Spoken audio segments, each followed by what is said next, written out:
You're listening to the Bulldog Hour, getting you inside the Wilson football program with weekly game previews, recaps, highlights, and interviews. Now, here are your hosts, Joe Mays and Justin Raffoff.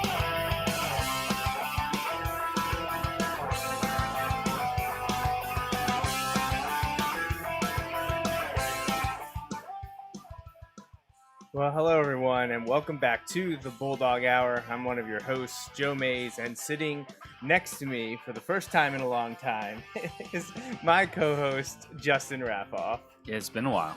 Yeah, it's you weren't here for our last Bulldog Hour show. You were away, so someone by the name of Paul Roberts just filled in. You know, I figured I could get just a pinch hitter for you. I was gonna say it's been a while since I've done this show. Yeah, because we normally do 3 in the off season that we have here, from January through July, if you want to even call it that, because we know the players and coaches, if they're not doing some other sport at the high school, they're focused on football. You and I here, we usually do our season premiere in February, a couple weeks after the Super Bowl, and then we'll do a spring update in probably usually April, but we didn't do that this year because there wasn't a lot going on. There wasn't anything really to talk about. Right. Like, I know, for better or worse. I know there's a window of time where they can do their like spring football stuff, but because of just the way things fall at Wilson, usually Wilson's spring football is usually pretty late relative to when schools do theirs. And that helps them, I think, maximize numbers and get a good jump start going into the summer. But so it's it's good to be back. It's a little bit of a more pressing time to talk now. We had our second show at the end of June with Paul. It was great. We talked about top 5 quarterbacks, and I know I got a lot of feedback from that. Top 5 all-time Wilson quarterbacks. No one was really dogging on our picks or anything. There was a few lobbying for guys that were left off, but it was all in good fun. Most of it was, are you going to do running backs? Are you going to do wide receivers? And I said, well, I would love to have Paul back on and the three of us talk about those positions and others, but that's an off-season topic. We got to that late in the game. Now we're full speed ahead on the 2021 season, and tonight we're bringing you interviews with the coaching staff. We talked to 3 assistant coaches, defensive coordinator Ernie Wolber, wide receiver coach Mark Steinmeyer, and offensive line coach Brandon Dahms, and then also sat down one-on-one with coach Doug Dahms. You'll be hearing from those 4 gentlemen all about, kind of putting a bow on the 2020 season from their perspective, and then looking ahead to 2021, which tomorrow, day 1, heat acclimatization. Yeah, I saw ready to roll. I saw some guys today and saying tomorrow you get going. So we don't want to waste too much time. You don't need to listen to Justin and I talk to each other right now. We'll give you plenty of that during the season as it approaches, but we want to make sure you hear from the coaching staff. So before we play those interviews, we want to do our housekeeping here and remind everyone that the Bulldog Hour is brought to you by presenting sponsors like May's Sandwich Shop. But not just them. We appreciate their contributions, as my dad in the shop has supported us since day 1. But we also have now 3 anonymous donors. So no names. That is their prerogative. They didn't want us to put that out there. But we appreciate each and every one of them, and we thank them for supporting us. And 2 of them are back for like the 4th or 5th year in a row. So we really do appreciate everything they do for us behind the scenes at the Bulldog Hour. Let us keep doing our thing here. And if you're interested in helping out the show, there's multiple ways you can do that. Sponsorships and advertising or the in-kind donations are great ways to help us out. Make sure you visit the website, bulldoghour.com. And then Justin's favorite, like and share. Anything that we post, Facebook, Twitter, Instagram, give us a like, give it a share, recommend us to your friends, find us on the podcatchers or on YouTube, and leave comments, subscribe. All that helps us out in a big, big way. Now, we are in high school football season in the state of Pennsylvania. As of tomorrow, things kick off. So our next live show is just 1 week from now. We will be back on August 15th. Same time, same places. You can find us on Facebook, Twitch, Twitter, and YouTube. And then, of course, you can catch us on demand on audio only on places like Apple Podcasts, Spotify, and Google, plus many, many others. And we'll get to who we'll be talking to next week at the end of the show. But we do want to touch on just one or two more things before we play the interviews with the coaching staff. And this past week was the youth camp, the 2021 youth camp, where kids from, I think, down to, I don't know, second grade maybe? I think second grade. Second grade up through middle school descended on Gursky Stadium to hang out with the coaching staff and the players.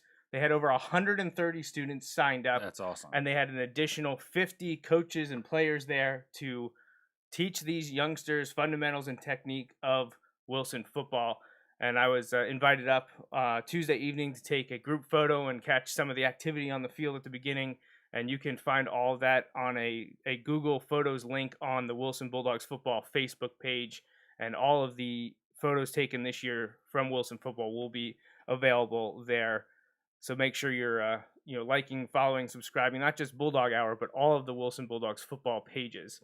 But you can see more shots there. It was a great time again. I know we had a couple people, a lot of Wilson football alumni, young alumni that just graduated in the last handful of years.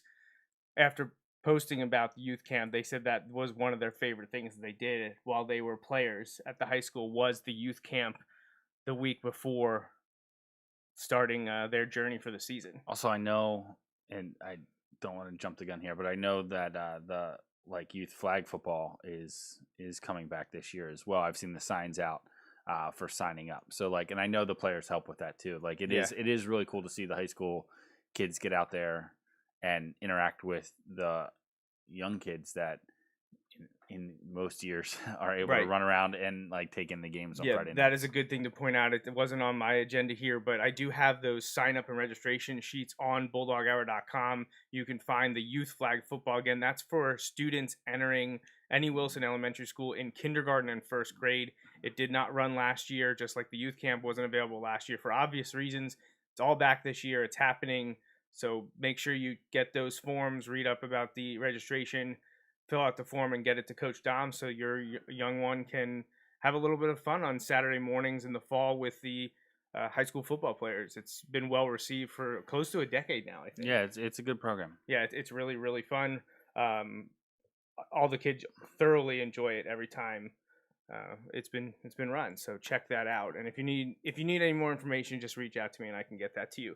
The last thing before we do the coaching interviews is just something that happened today. Rich Scarcella, the Penn State football writer for the Reading Eagle, was at Penn State Media Day, and he caught up with a few former Bulldogs from a few years back now, back to the 2016 season.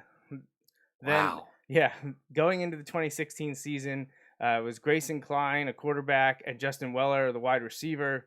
They are both on the Penn State football roster, as is incoming freshman Caleb Brown, just a season removed from his senior season at Wilson. Unfortunately, the incoming freshmen weren't made available for Media Day, so Rich only got to talk to Grayson and Justin, but he's got an article up on redeneagle.com, so check that out if you can. But then I remembered that I actually interviewed both of them for this program, for the Bulldog Hour, 5 years ago, almost to the day. It was very end of July, first week of August in there. It was really cool to see because Grayson's wearing a Penn State shirt in the interview. Yes, he is.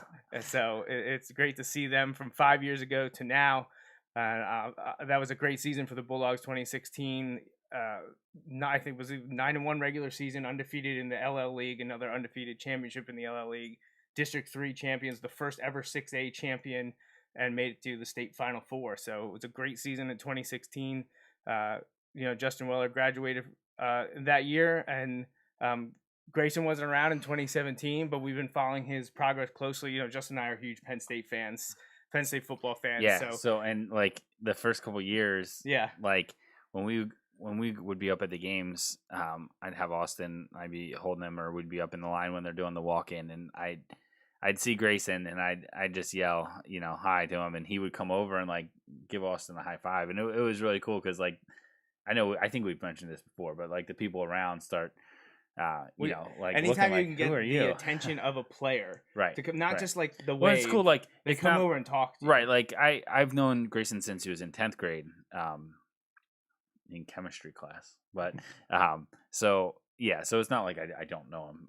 But yeah, it was cool. He's always been great, and Justin, had been back a few times and would talk to us. It's cool to see those guys, and best of luck.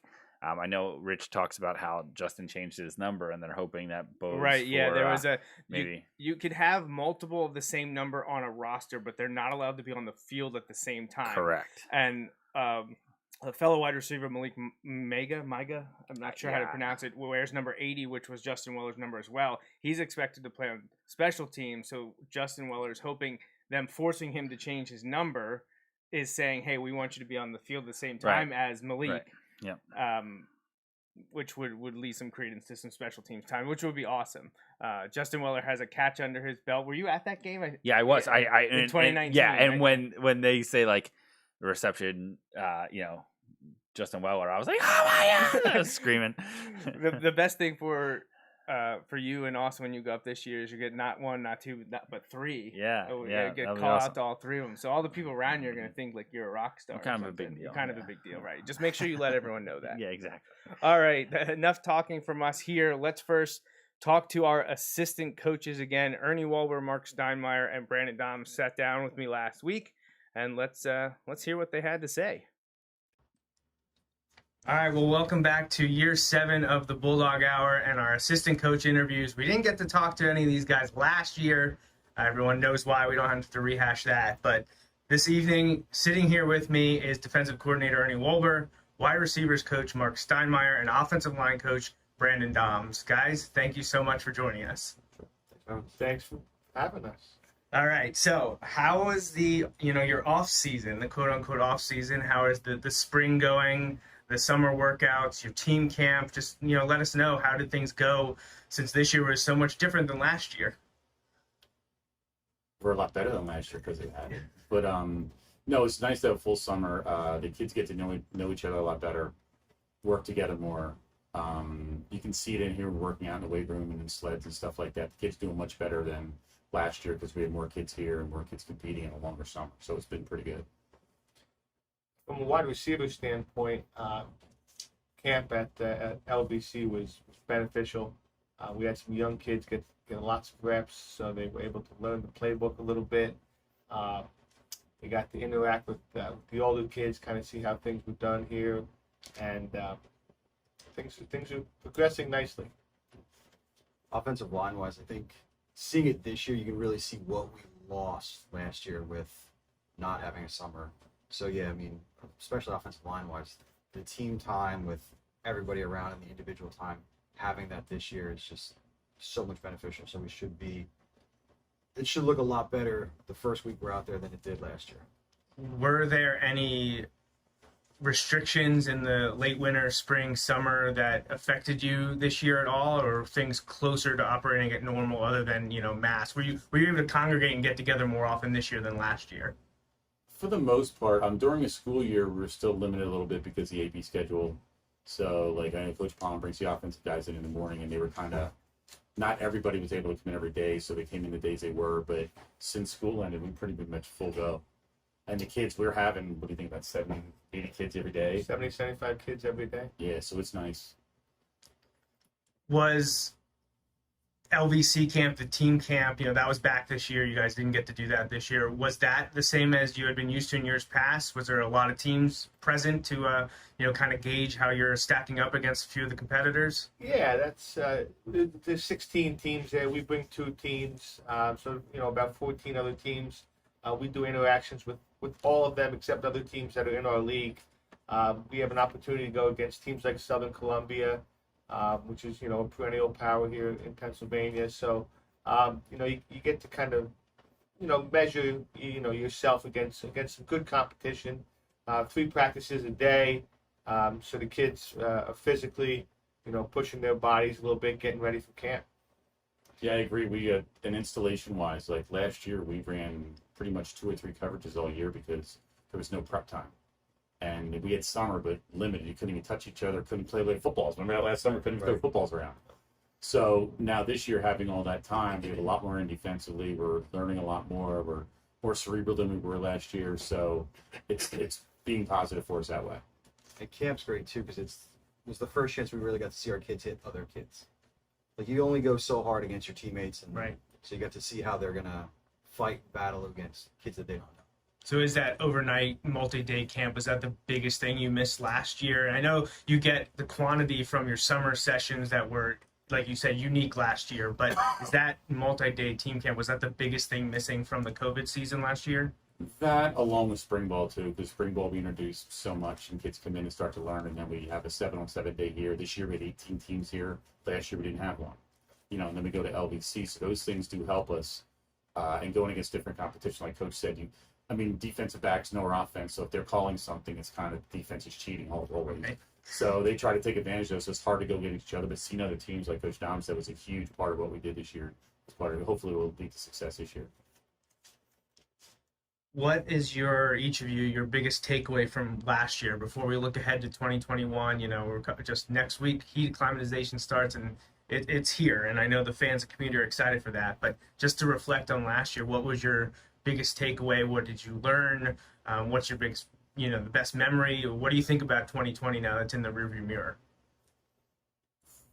I'll go first on this one. 2020 was like the first year I really took over the offensive line. Like up until then, it was like learning from Brubaker and Lorchek. So as the first year, like making it through that was, in the truncated season that we had, was crazy. And then the success that our players had in terms of like awards and recognitions was great. I think that was the easiest thing that I could see, that we had them in the right positions. Like Ashcroft getting Outstanding Lineman of the Year, Schrufer and Moss getting first team.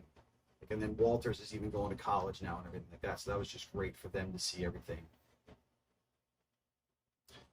For me, it was being able to do things differently. We had to change so much last year, from our practice schedules to times in the locker rooms, just the way you had to think outside the box a little bit more in order to get things done. I mean, you can only bring so many kids in on certain days, and that was a challenge. And it was a challenge that the staff and the administration here took very seriously and did a fantastic job. So we were able to still grow the kids and get work done, but just doing it in a different way. Last year for me, the hardest part was I felt like I was unprepared a lot. Because we got video, but we didn't have all summer, so we're still trying to implement our basic things in the fall, and we couldn't get everything we wanted in.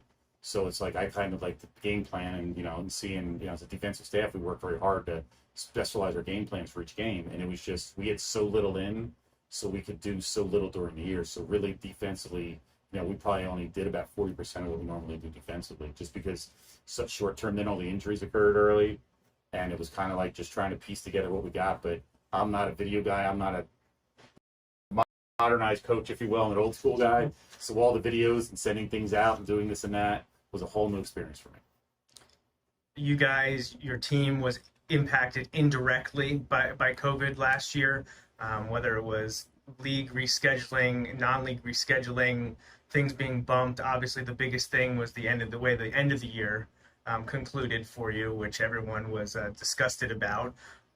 But is there anything related to last season that maybe was put into effect that has carried over or you hope will carry over? Was there any positive to come from the changes and the shuffling? Go ahead, Sam. Positively, not making the playoffs, finishing 6-1, not making the playoffs last year. It was tough for the kids, but the kids were under so much stress throughout the entire school year. Having them, they were masked up in classes. They, coming only 2 days a week. There were so many challenges that the kids had to face that it was difficult for them. By the end of the season, you could see that they were not just physically worn down because we didn't have the typical normal preseason, but they were worn down mentally. That Mannheim Central game, the last game of the year, we go up 28-0 right away. And, halfway through the second quarter, we kind of stopped playing a little bit. And it seemed like mentally, because of the stress that they were under all year long, really took a toll on the kids. Going into this year, hopefully the kids learn from that. Hopefully they're more mentally tough, as well as physically tough, which that aspect we're able to control a little bit here with the weight room and in our workouts.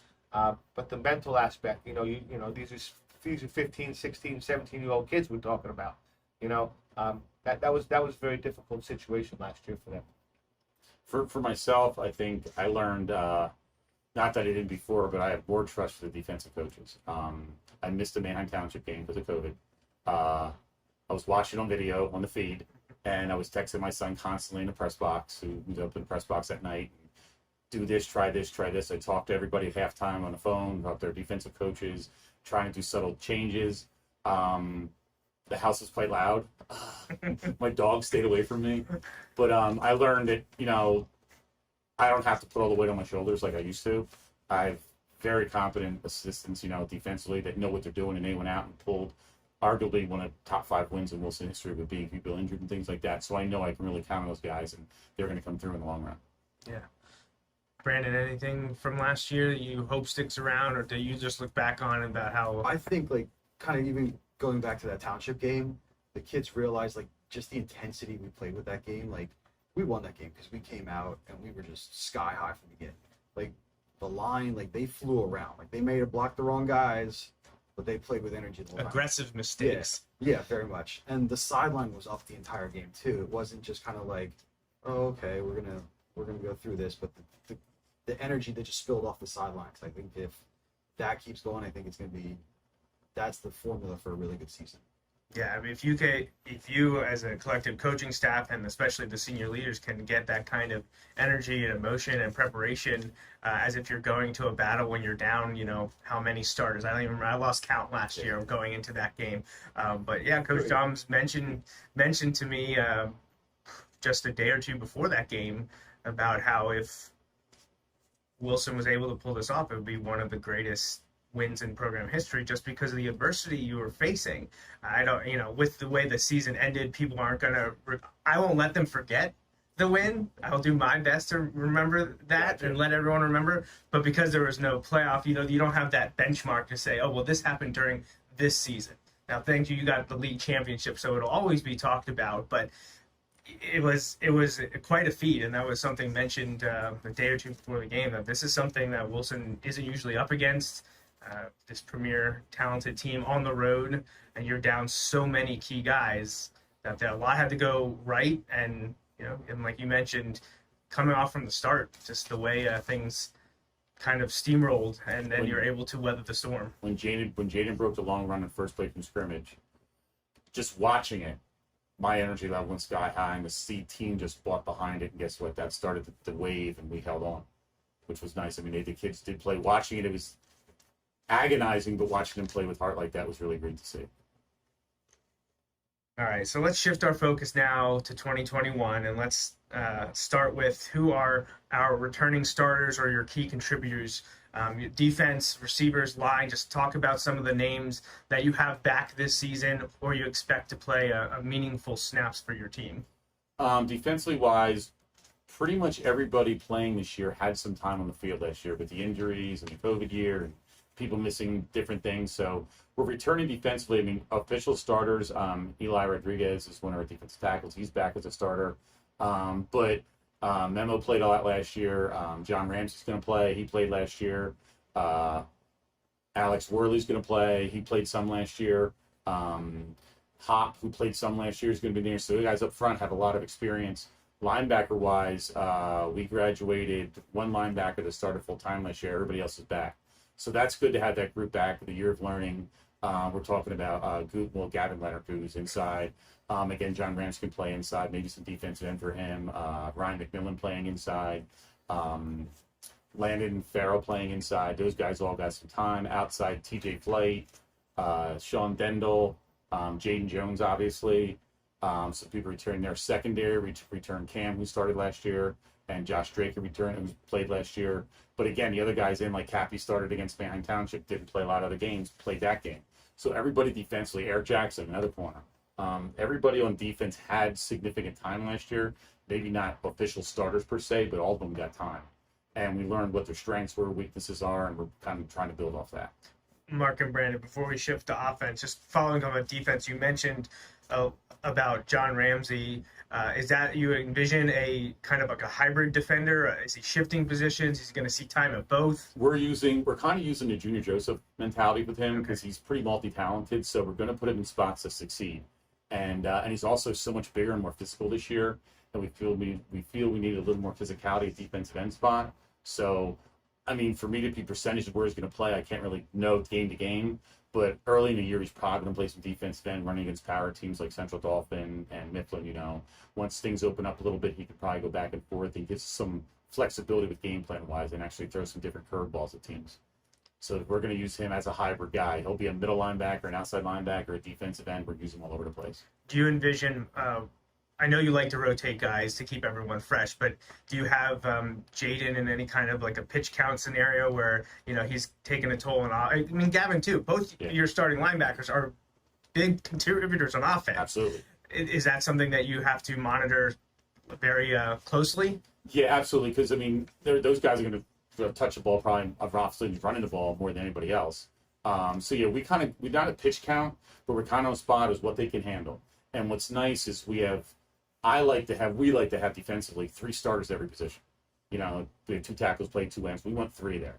And this year we do have a lot of depth. So I think we can make those changes and make those substitutions at times, and not crucial situations, to get guys off the field, to get some other people some time, and to get them off the field a bit. So it's not an official number, but it's kind of how it goes. Jaden has a long run. We're not going to throw him on defense in next series. You know, Goose has a long run, something Game like that. situations. Exactly. Secondary, you know, our guys catching passes. They run for a long touchdown pass, so we're not going to put them on the field gassed. Whereas we feel as if we have enough depth to substitute for them so they get fresh to bring them back on.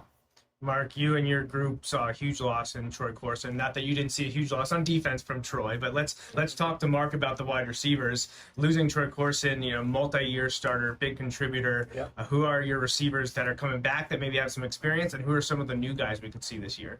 Well, some of the guys coming back: Sean Dendel, big wideout, 6'4".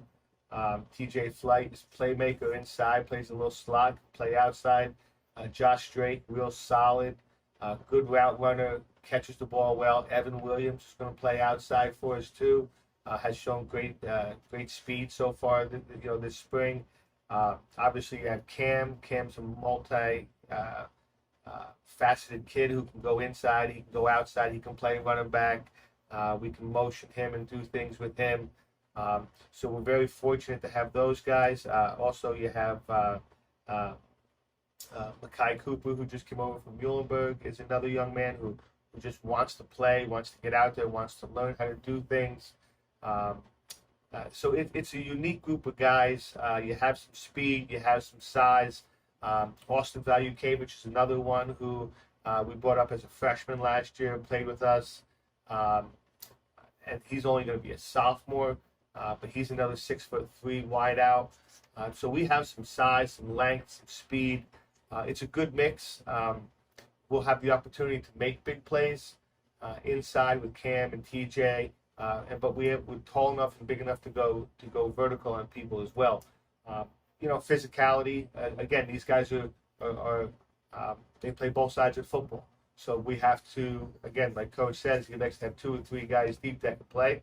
We have to do the same thing offensively because, if they're playing 70% of the game defensively, 70% of the game, 80% of the game offensively, they're going to wear down, and their bodies are going to take beatings, and they're going to get bumps and bruises and nicks, and we need guys that are going to step in and go play and know what they're doing.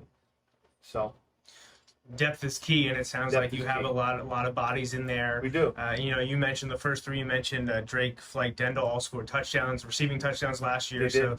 So some talent back there for you. Talent, Mark, I don't know if you can, or Brandon, this is kind of the in-between here. Tight end, H-back, I know the offense has changed a lot over the years. Maybe it's not a direct tight end, but is there a guy that's filling in that plays a position similar to that you can talk on? I'll take it. We're gonna start. Yeah, last year we had like Corey Powers and John Ramsey in that tight end role. Ramsey's moving down inside to help us give a little bit of depth there then too, so it creates an opening for Nick Weitzel to step in. Nice tall tight end, good blocker, everything like that. Then we've got Ryan McMillan, the inside linebacker. He's a wrestler, so he's not afraid to mix it up. So he's going to be your good, like really solid run blocking tight end. Again, running back last year for offense. Again, trading positions to again create that depth where we need it. Again, because running back wise, we've got Jaden and Goose and Beckford, and the list goes on. So it's like, where can we really get our best 11 on the field? And looking to move him to that H-back tight end role is good. And then we move Troutman down too. So we've got good depth there. So we've got, and that's just even the top three. So I mean, we've got even more sitting behind that, but those are probably the ones that are going to look at real varsity time at the tight end spot. And Sean Dendel being 6'4", he plays our weak side receiver. We're able to go to a two tight end look in our 11 personnel, which is one back, one tight end, by moving Sean down, and he can do some things as the second tight end as well, and not have to change personnel groupings. So he gives us some flexibility, and he's a smart young man who knows what to do in those things. And he's physical. Like And he's physical. He's not your typical long run, go down deep and catch balls. Wow, Right. He'll mix it up. Remember last year to scrimmage, he had a kid who was scrimmaging. He had a kid 30, 40 yards downfield, Just still lock locked him. up. So As he's a we're running for physical a kid. touchdown. Yeah. I could be wrong trying to think back over the years, but not too often do you see wide receivers playing outside linebacker for you. At least I can't recall too many, but this year you got TJ Flight and Sean Dendel mixing it up in there. Yeah. Usually running backs, like you see Jaden out there. But so it's interesting to see both Sean Dendel and TJ Flight, two of your receivers, also playing for you at outside The linebacker. game has changed so much. I mean, everybody's so spread. So you have to have guys be able to do that. Like, we'd like to have our outside linebackers almost strong safety types. And we'll have another guy in there that's a little more physical against more physical teams, but the game has changed so much. You got to kind of roll with the game. And it's nice to have that athleticism, but it's pretty simple. We feel confident we did one of those guys covering a wideout. Brandon, how about your main five, your five big guys in the trenches? We have a couple guys coming back, but there's a few new faces that we're going to hear from this year. Yeah, too. we have Dendel's coming back on the inside. Jack Dendel, big. He's only going to be a sophomore. He got some playing time as a freshman last year. Kind of started out as guard. He's probably going to move out to a tackle position. It was like the guard position last year was like a little revolving door getting in. Fackler was in there too. He's kind of still in the mix on the interior side, and then Kyle Hassler. He's probably going to be out. So again, between Hassler and Dendel, they're nice. Your prototypical like what you want for a tackle: 6'4", 6'3", like 270. So we've got good size there. And again, Ramsey has varsity experience. He's moving down to play inside, and then kind of like the Wilson thing is like you wait until you're a senior to step in, and that's Alex Worley, that's Jack Durning at center, Kyle Fackler's in there, and then even younger guys that are kind of serving in that backup role. Logan Kurzwig's in the mix as a nice sophomore coming up, again, another wrestler. So you got that mindset he's just going to be in there in battle. Brendan Hopp is just a solid kid. Maybe a little bit much for him to go to play both sides of the ball this year, so we're going to kind of let him focus a little bit defensively, but he's still right there in the offense pushing. Younger Zach Weitzel then too. So offensive line, we've got a nice group that can definitely push, and nobody can be comfortable in their position because, again, you've got Hassler, Worley, and Dendel that know the tackle, and Weitzel. And then interior, you've got 3 or 4 or 5 that are all in there, so they're battling and they're pushing it. You can definitely see the results. So across the board, I'm hearing got depth and competition at these spots ready to go. That if someone, unfortunately, we see injuries, we got someone ready to go, or if someone's not performing, there's someone next man up. And like Brandon, you said, especially at Wilson, we've seen over the years, you bide your time, then you become a senior, and now it's your time to shine, and that's what you're seeing here this year. And that's always one of my favorite questions each year is who is, it can be team-wide. It doesn't have to be position-specific, but who could be a senior that's going to step up and be a breakout guy that we didn't hear about the first 2 or 3 years of his career, but now he's ready to step up. Is there a name or two that come to mind? Again, it doesn't have to be your position, anyone that's been working out real hard and you expect them to turn some heads this year. Well, with the depth we're talking about, it's kind of nice because kids are pushing each other, whether it's some weight room or on the field. But we mentioned like Alex Worley. Alex is a kid that came out as a kind of a thin. He was a tight end originally, wasn't he, Coach? I think when he first came up. Yeah, and just watching the transformation of his body and watching the physicality, he's going to be a kid that's going to be a Wilson kid, step in. Durning's going to play some defensive end for us, too. He's another kid that stepped up in it. Evan Williams, another kid that hasn't played a lot of varsity football. Expect to help him a wideout. I mean, I'm just looking around, and it's, as coaches, we all say, which seniors are going to be, you know? And it's always a few of them. And those guys just have learned the right way and done the right things and paid their dues, and you know what? It's their time. And it's, I mean, like I said, that's 3 or 4 kids. I mean, there's probably more. I'm probably forgetting names, and I apologize, you guys. But it's just neat to see those seniors, like even even Dendel. He played some last year, but no defense. Nope. Not a down of defense. So getting him in there and getting him, it's neat to see those guys have success, and you can see the confidence in them. It's great to see them guys knowing it's their turn. You know, Eric Jackson's another young man. Never forgot something. Who, as a sophomore, you can see his athleticism, but wasn't able to get on the field as a sophomore or junior much. Played a little bit of special teams and has had a real good spring for us. He's bought in. He's a senior now. He gets it. Jason Beckford's another one who has a lot of athleticism, had great winter workouts, catches the ball very, very well out of the backfield as a runner, could be a possible tight end kind of guy for us, H-back, you know, kind of guy. You know, so kids like that, you just seem to find them. You know, they understand that this is their time now, and you know, they put the work in, and now it's time for them to go out there and do it. I forgot one kid I want to mention, Gannon Bruberg. I can't believe he's been injured this summer, so I forgot to mention his name. Yeah. But he's a kid that's never played for us, and he played a little bit of safety last year for us, but he's going to step in this year, and he's going to be a very vital part of our defense. He's got a little hamstring issue just getting over now. He's cleared now to go, but he's going to be vital to our defense, and he's going to be important in our game plan. The coach's son, super intelligent, very physical, and the kid just wants to play hard, and he does every time. So he's going to be a big part of the senior class too. And he's had the opportunity to learn under Troy Corson Exactly, over the last yeah.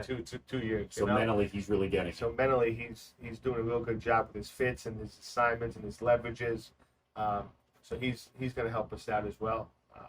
He won the big game against Township a year ago at quarterback. Yeah. You know, he's in the mix there, and you know, he's a vital part of what we're going to do. Yeah, I was going to, 2 of the guys you mentioned, Eric and Gannon, were both big and key contributors to that Township victory. Yes, they were. Yes, they were. And they've gotten much, much better, and they're ready to go. Yeah. They're excited. It just, you don't want to have to worry about motivation, but you know when they become seniors, everything becomes so heightened because a lot of them are finally realizing, despite I know you telling them all the time, you never know when your last snap is going to come. That's good. It may not be your senior year, so you better always play 100%. But once they get to their senior year, you know that they're all ready to go. Then they all say, wow, that went fast. Yeah, well, they're fast, yeah. Exactly. Brandon? Just Worley and Durning were the 2 that I was definitely thinking when you asked the question. And again, I think Worley and Durning are probably going to be full-time starters on offense. And I think they may even work to spell each other on the defensive side of the ball. And I think it's going to be situational on defense when they get used based on the team, if it's run heavy, if it's pass heavy. And with that said, too, the other lineman, and again, he's pretty much going to be a defensive specialist, is Dominic Memo. I think Dom, yeah. He is going to cause some fits for some teams. So I think he'll be a name, certain games we're going to hear a lot of. Yep. Yeah, he's a kid that started out as a sophomore with a lot of talk and a lot of drove us nuts. Yeah. I grounded him from talking a few times. But no, he's given our line some trouble, and he's going to be an athlete that's going to really jump off the screen this year. Excellent. Very, very good responses. I love hearing those names every year because those are the ones, you know, Justin and I will hear at the end of the year.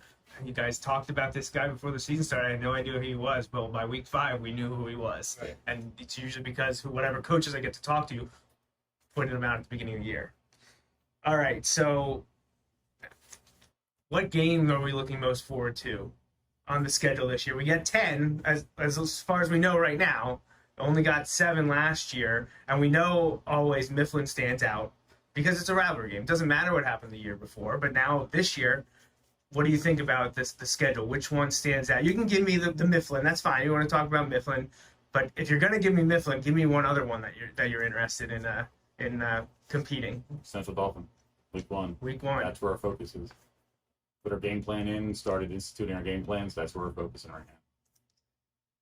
Whenever you're matching up against one of the premier teams in the state, there's always a little bit extra. They got to play in the playoffs last year. I think they felt a little awakening running through the Central York bus, saw that not a lot of people saw coming. But yeah, Central Dolphin's always a good one, and I'm glad that game's still on the schedule after missing it last year.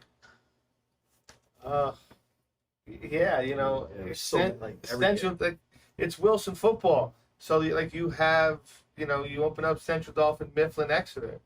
There you go. There's 3. You take your pick. Exeter is going to have a nice football team this year. They have, several kids that are Division I athletes, at least 3 that I can think of off the top of my head.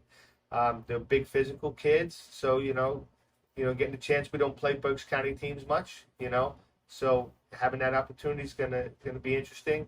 And then I used to coach at Manheim Township, so I always look forward to coaching against Mark Evans. When I was the head coach of the Express, he was my offensive coordinator with the Express, and then I went and coached with him when he got the Township job before I came to Wilson. So that's always a game I enjoy, and I always get a few text messages from Mark that week before the game. That's week 10 this year, right? Yeah, It is, 10, yeah. Yeah, so Here. I just noticed the schedule. I didn't even know who we played them, but I mean, Yeah. that's going to be a big one, I think. Yeah. I mean, it doesn't matter. I mean, we get everybody's best shot every Right. single week. So Yeah.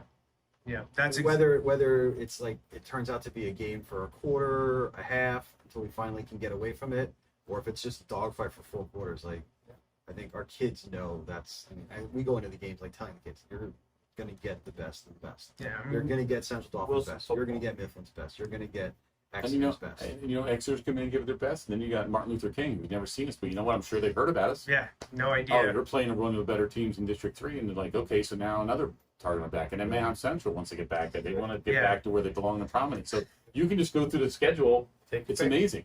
We try to ingrain even when we get the kids at West, you're going to get your best shot. When you get to the high school, everyone wants to come and beat Wilson. It doesn't matter what level. Van Reed and Lincoln Park, they know where they end That's up. correct. Where are you going to end up? So they want to give you the best shot. And obviously, it Absolutely. becomes a lot more important once you get up here, but everyone's always wants to beat a Wilson team. Correct. They're wearing that red and white, or they have that Bulldog on their helmet. That's extra motivation for them. That's right. And I feel like every year we talk about how ridiculous the schedule is. The first 5 weeks this year are something that I didn't even know was possible until the leagues reorganized. We couldn't even imagine it. Host Central Dolphin, get to host them, that's nice. Right. Which also sets up a unique thing where you're not leaving Berks County until October. Right. Which, when was the last time that happened? Exactly. You're hosting Central Dolphin, you're going to Mifflin, you're going to Exeter. Yep. You get to host Martin Luther King, a team you have no information on. I mean, they don't have any And info they on played us. spring, so they're kind of technically, Yeah. those teams that played in the spring are kind of ahead of us. Yeah. To say that season under their belt Yep, they played 4 months 5 ago. yeah. And then Manheim Central. It's two of the most prolific teams in the Lancaster Lebanon League and District 3, regardless of level. And then you get to start the league play. Yeah. The teams that are very familiar with you and definitely want to knock you off the horse. And you mentioned Manheim Township is the end of the season this year. The LL League, I guess, finally figured out, let's put that matchup at the end of the year rather than the middle of the year. And then you throw Hempfield in, who George Yeager was a good friend of mine. I mean, he coached with us. He did. So he wants to knock us off. Yeah. I mean, And he's building a good program. Yeah, Cedar Crest. Every year they're like, it's their year. They're ready to step up and play, for a championship. So it's a wide open league right now. I mean, between McCaskey, I know they had some coaching issues you just informed me about, but who knows? Yeah. The league's a toss up right now. It's been a while, I think, since you said, we could say, well, I don't know who's going to win the league this year, because forever it was Wilson and Manheim Township recently. This is a whole new ball game coming off of the COVID year, and some teams getting to play in the spring, not around here necessarily, but Hempfield was the team that I wanted to focus. Everyone talks about those 5 non-league and Township, and I didn't want to forget about those. I know you're not forgetting about them, but everyone Can't forget about watching and listening, that Hempfield game last year, after the Township victory, you get to exhale a little bit, that Hempfield game was the next real test. Absolutely. You lucked out getting to be here at Gursky last year, but you got to go Oh, yeah. there this year. You're going to travel to Landisville and take on Hempfield. And you mentioned the connections there and what they're returning. So I think that Hempfield game is definitely one, maybe a not so traditional one. I know it was big in the 90s, but Yeah, Hempfield I think will be interesting this year. And he's instituted a lot of things we do here, so we're looking to mirror almost each other. For better or worse. Yes. All right, so let's just wrap up here with a couple, not necessarily Wilson specific questions, more about you and coaching. Is there anything you'd like to see changed in high school football? It can be Pennsylvania specific, it could be league specific. It doesn't matter. It's just there's something that you see somewhere else doing, or you don't want to see happen here. Is there anything that comes to mind that you like to see? It could be safety related. It could be personnel related. The big thing with me is the whole paying college players, and now the number one player in the country, high school, opts out, and he's getting $1 million, something like that, crazy. I hope it doesn't filter down, but remember a few years ago, nobody bailed out of college bowl games, and now it's a commonplace thing. Yep. So now you got how many more other high school athletes are going to say, well, you can't be a high school athlete and make money, so it's more important to make that cash than to play. So you have one do it. When's it going to start being more, and when's it going to snowball into a bigger effect? That part worries me for the sport, because high school and college football are always just, every week matters. And now we're getting in a world where I'm not real comfortable with right now. And if you start to see players like that opting out, high school seniors opting out of playing football, I know they got scholarships sitting ahead, but that really to me really eats the core of the game. It takes something away from it. It's no longer about the passion for the game itself. It's about something else. You played with friends since you're 8 years old. You played 10 years, whatever, literally through middle school, high school, and all of a sudden, I'm sure their friends understand because they're making a lot of money, but life isn't all that money all the time. Yeah. You're never getting these high school years back. How many would you play another game? Oh my gosh. Any one of us would play another game in a Sort heartbeat. of why I do this show, kind Exactly. of. So I don't understand. I don't know. Everybody's a personal choice. I'm not going to say they're wrong or right, but name, image, likeness is interesting. Probably was overdue for college, but now like you said, immediately it started trickling down to high school. And now Quinn Ewers, the Ohio State, he's from Texas. He's technically, I guess, now graduated early and enrolled at Ohio State, so he can take advantage of it. Because the state of Texas, you can't make money while you're off your name, image, and likeness. Exactly. It's a state-by-state thing right now, so we can see. Yeah. So that if that changes in Texas, maybe he would have stuck around because it doesn't sound like it was an injury thing. It was a money thing. Yeah. He's the number one recruit. They already said he could, I think, he'd be the 25th most marketable college athlete if he was in college, making high six figures, maybe seven figures off the bat. Before playing it down. But yeah, you're talking about giving up a year of your high school career with the people you played with, the community you've developed. Right. So it's tough. There's part of you that understands, but the other part, oh man, that's rough. Yeah, exactly. It's just it's tough, and you miss out. I mean, how many? We're all adults. We have children, and we're going through life. And how many? We will go back to high school tomorrow. I mean, to have a chance or opportunity, even to college, we go back tomorrow. Just to not have all that weight on your shoulders with everything. And it's I feel bad, but I'm not angry about it. I just feel bad for those kids missing out on something that's important in their life. Yeah, it'll be interesting how that goes. And an NIL question is something I had teed up for Coach Dahms, so I'm glad you brought it up here. I didn't know if I wanted to saddle you guys with that or not, but you brought it up. So I don't know if I know you know this, but my son wrestles at the University of Virginia. My daughter's a gymnast at Iowa State.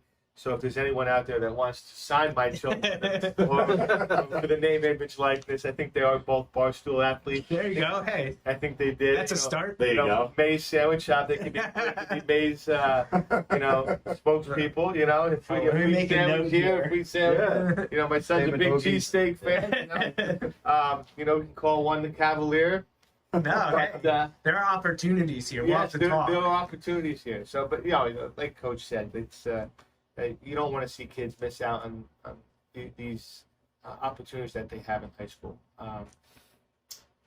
It's unfortunate that some of the kids are starting to think that way, because everybody that's ever played a high school sport would always love to go back and do it just one more time.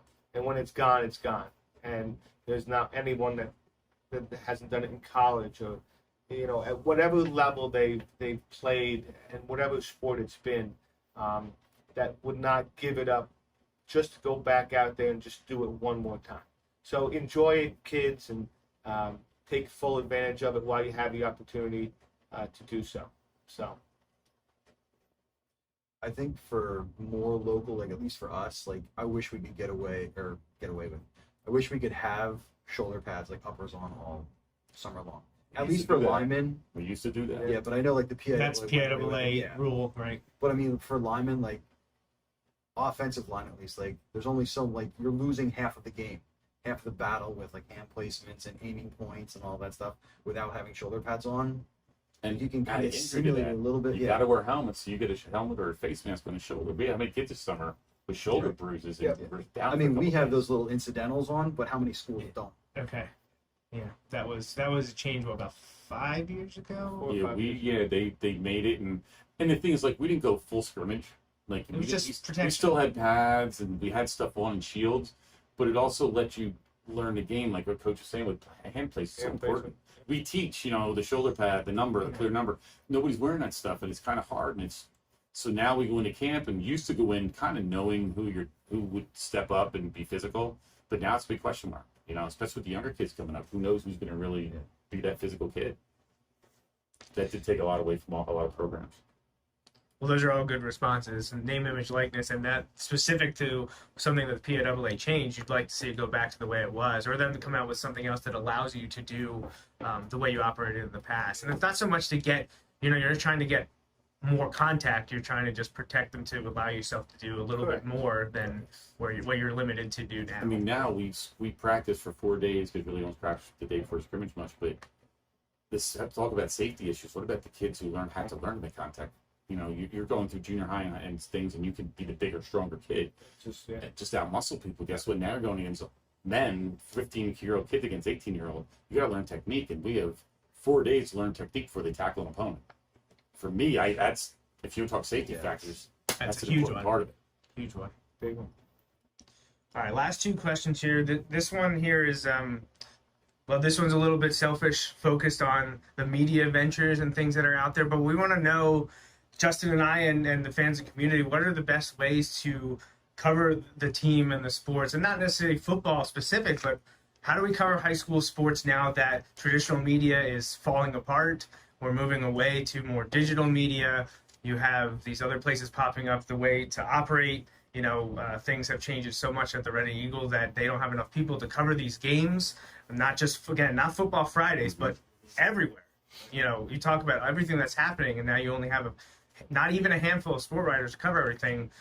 What's the best way to do this? Is this something that it's up to the parents to take care of now? Or is there something that you would like to see happen for the student athletes at Wilson and Berks County and beyond? I think we talked about this a little when the news broke that Drago was leaving the Red Eagle. We're like, okay, so now he's going to only be able to cover so much. Like, he does a great job with what he does, but he can't be at 14 different Berks County football games on a Friday night. So it's almost like it's going to go back to the school district then. So then you would need almost like the school district would have to hire like a communications or like sports communications. Like an SID, yeah. Yeah, and then it's like, okay, now they're putting more money into the sports program. So then you want somebody to cover like everything, like the school would like you have to cover the band and the theater, all that stuff too. So it's a whole nother position in the school district that would have to get paid. So again, taxes would have to go up. But then it's like, I mean, Wilson is one of those schools that has like student internships and stuff like that. So maybe you find a student that wanted to do that and they could be a sideline reporter, or they could kind of help take over and cover the boys basketball game and write the article that way. And the school district handles their more news reporting things. Yeah, newspapers are dead. I mean, that's an old form of media. I miss my black fingers over like Coach Dahms was just saying, looking at an internship, you have a lot of local universities here in Berks County. You have Alvernia, you have Albright, you have Penn State Berks right here, you have Kutztown University. Obviously, there's going to be journalism majors and so on and so forth. Internships would be opportunities for some young people to get into. Maybe it's sports marketing. Most of these universities, I know Kutztown does, they have not a major but a minor or a concentration in sports management. Maybe that's a way that you can create an internship for people to work with local school districts, or maybe not just one, maybe two school districts, and promote the media, promote the sporting events that way. I think the student angle, the for whether it's for credit or just for something to throw on a resume. Both high school and collegiate is a great way to go. It's great exposure. There's some travel liability you might have to worry about if it's a road game, but all that can be worked out. But I think Wilson has already started, and it's become more prevalent over the last few years with Wilson Media Productions. Your home games have been on the web for many years now. For a while, people didn't know where to find them, and we finally got it out there so that people could watch. And up until last year, it was mostly for people that were out of town or not able to make it to the stadium. But I think if you can call it even a silver lining, one, quote, positive from last year was the advent of, or the adoption by more communities, more schools to do the live streaming of events like that, whether it's a community event, a liberal arts event, or an athletic event.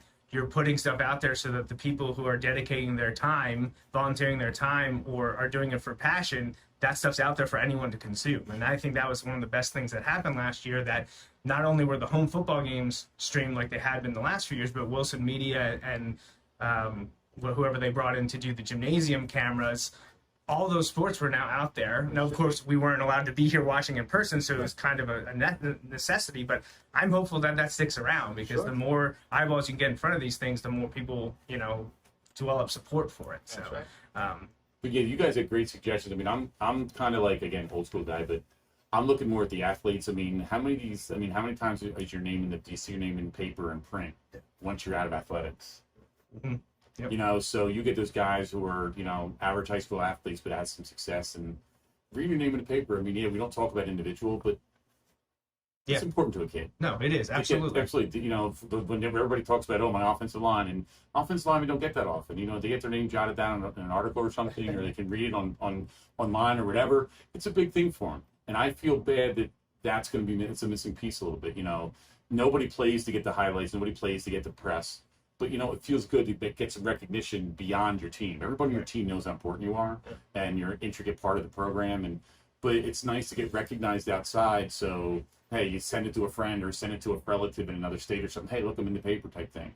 It's a neat thing, and I'm really sad that that's not going to be available, because with less coverage, it's going to mean the kids are going to have less time. Yep. And it's going to take away a little bit more of that personal touch with the kids. Drago used to do a great job of those interviews year to year. They kept diminishing because I'm sure the paper was diminishing his role. But he used to do great articles about a player or a special situation, twins playing or something, something extraordinary about a kid. So you get to know the kid more personally. Mm-hmm. And now with his forum, he's limited. He can't do how many kids. It's limited to what he can do. And that's, so I feel, again, back to the kids again. I feel bad for the kids missing out on opportunities. I think Mike Drago Sports is the direction that he needs to go for Berks County, and I know Wilson gets the click, so I know he's going to be focused a lot on what the Bulldogs do, and he's only starting with football and basketball, so he's looking to add stuff in the spring, but I know Wilson is at the top of his list, and he always likes to catch up with the athletes past and present. I know he's reaching out to historical guys from the Berks County area, but there's definitely possibilities there, and you mentioned those fun little nuances, those little side stories that relate to the student athlete, but are usually family connected, are very interesting. But I like, you talk about the offensive line doesn't get a lot of love. I still remember an article from 1998 with Coach Stoppeye and his offensive lineman, with Coach Stoppeye standing there with his 5 linemen on the front of the sports section. Like, that was huge. Absolutely. Like, that was amazing, because that's, you're always writing about the quarterback, the running back, maybe the receiver or the flashy defender, but you don't get to often see those offensive linemen. And when I don't know if it was a Mike Drago article or not, it was 20 plus years ago now, more than that, 25 years ago almost.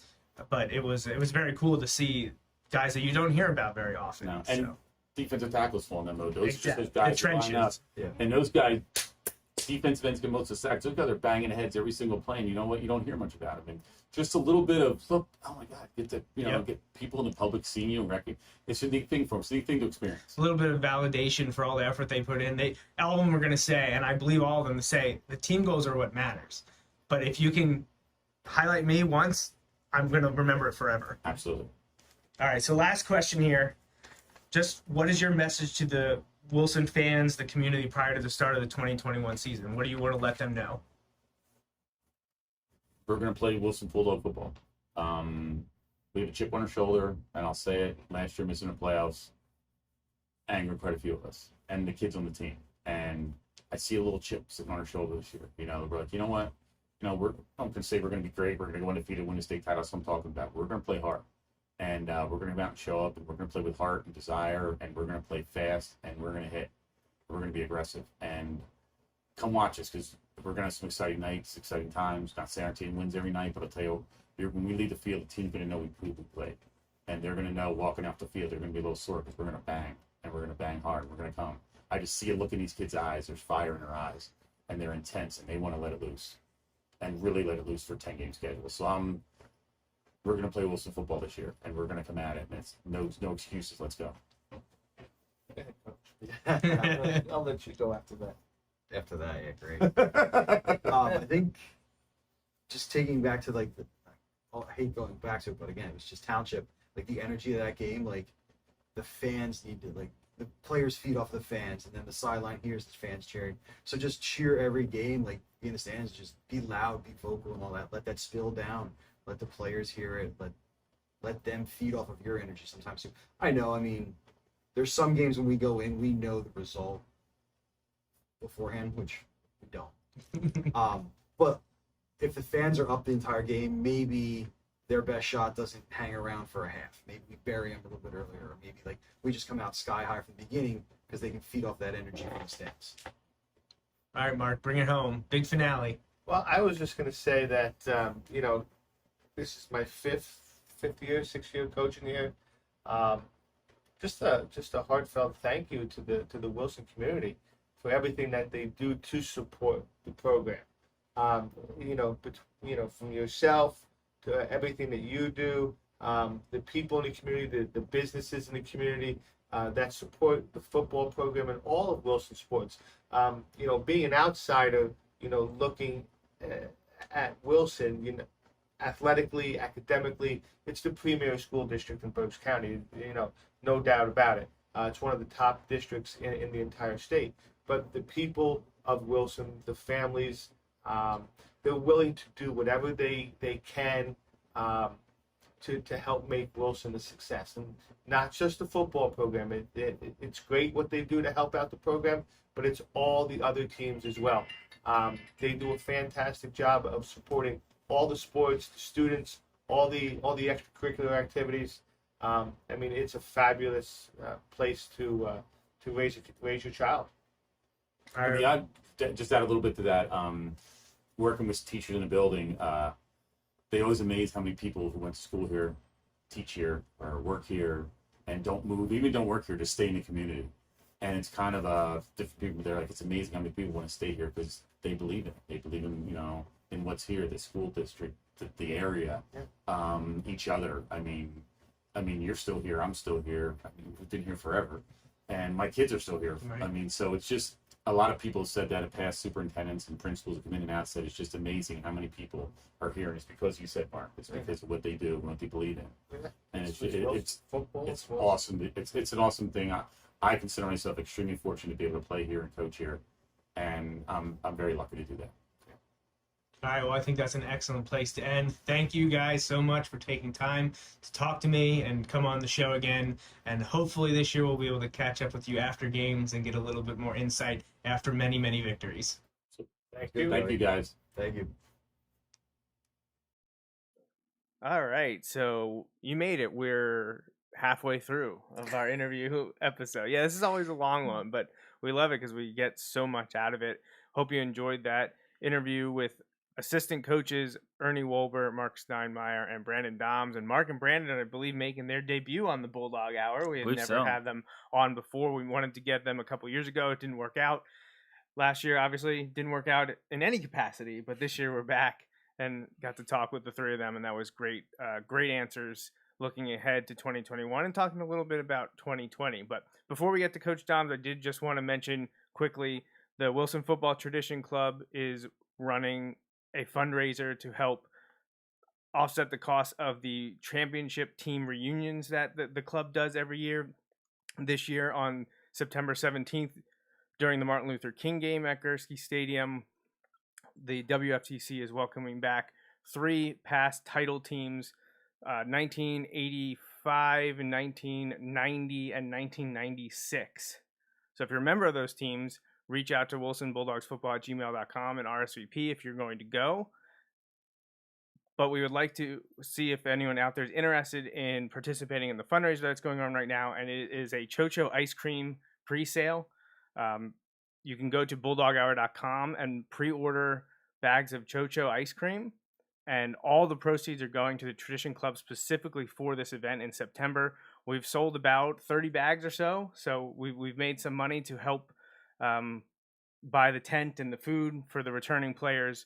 So we encourage you, if you like ice cream, if you like the Chochos, you just want to support the Tradition Club, check out bulldoghour.com and find the ice cream pre-sale link. Orders are going through this Friday, August 13th, and then the pickup of the ice cream will be Saturday, August 14th at May's Sandwich Shop between the hours of 9 a.m. and 3 p.m. So again, bulldoghour.com, check out the Wilson Football Tradition Club Chocho sale. I had never had one until about 2 years ago. And now what do you... And I just happened to get that at May's Sandwich Shop. Yeah, well, I would hope so. Yeah, it was great. All right, so we're going to move on to the interview with head coach Doug Dahms. Again, a lot of great information coming your way, so I hope you stick around for the entire length of it. It is a good amount of a discussion I had with Coach Dahms last week, and I'm ready to share that with you right now. All right, Coach Dahms, thanks once again for joining me here on the Bulldog Hour, our coaching interviews. Back for year number 16 as head coach of the Bulldogs and 46th on the staff overall. I saw in one of Mike Drago's article recently, you're tied with one of the coaches for longevity on the Berks County ranks. I don't remember who it was. Keeley or Silvestri or Wolfram. Yeah, it's one of those big guys. Silveri has the most at like 50-some. Silveri's a little bit up there. So, yeah. It's actually amazing to think about that. So many of you have been in this area coaching student athletes for so long. They're all retired. Yeah. Well, that's true. Yeah. Some of them only have one part of the job left, not all facets. But I mean, obviously, we're glad to have you back here again.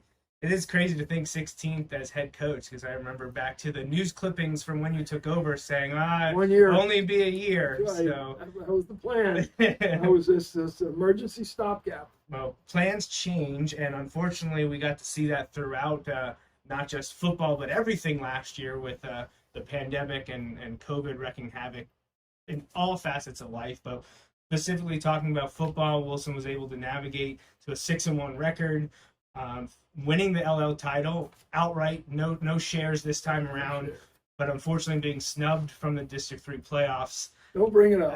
Yeah, well, let's give a quick recap of last season and the difficulties and disappointments.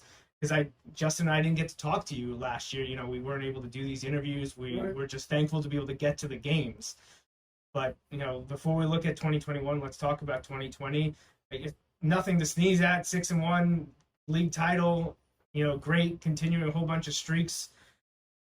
But the two I think that lay heavily on coaches and players is the opening game and then realizing as you're going to Manheim Central that this is the end. So what do you have to say about the 2020 season here a year later? I really think that we as a team get a lot for the off season. A lot. I mean, just from strength training, from agility, from athleticism, conditioning. We really didn't have that. We didn't have our spring football. We didn't summer camp. Started up July 1st and just basically got back into the weight room. I think that hurt us. And Mifflin had a really good football team, but we made them better than what they really were. Take nothing away from them. They had a nice line. They had some really good skill kids, but we gave them some plays early that we shouldn't have.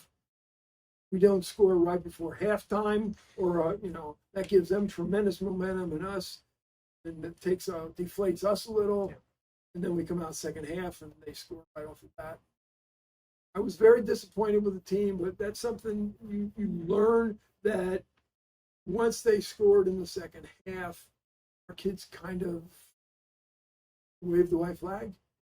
And no matter how much you exhorted them, you just couldn't get them fired up. And I put that on myself, where I have to find the buttons to push that make them fight through it. Because if you remember a couple of years ago when Jan Johnson was a senior, we were in the same situation. You know, they were pounding us, and we came back second half and won the game. Yep. So, you know, we have to find that. That's team chemistry and myself trying to find the buttons. Very disappointing game. We regrouped. In a big way. Yeah, we regrouped, and I'll give it to the kids. You know, that the athletes, they listened to us. They realized that they didn't take that game as serious. I mean, you know, when you've been rolling over them year after year after year, they think, oh, we're going to just roll over them again. We regrouped, ate a little bit of humble pie, and came back and proceeded to, you know, win the next 5 games and put ourselves in a position to qualify for playoffs. And then that was a travesty of justice by the district in multiple ways. Number one, the York teams, the top teams in York didn't play each other because that would have been their playoff week. So they both go undefeated.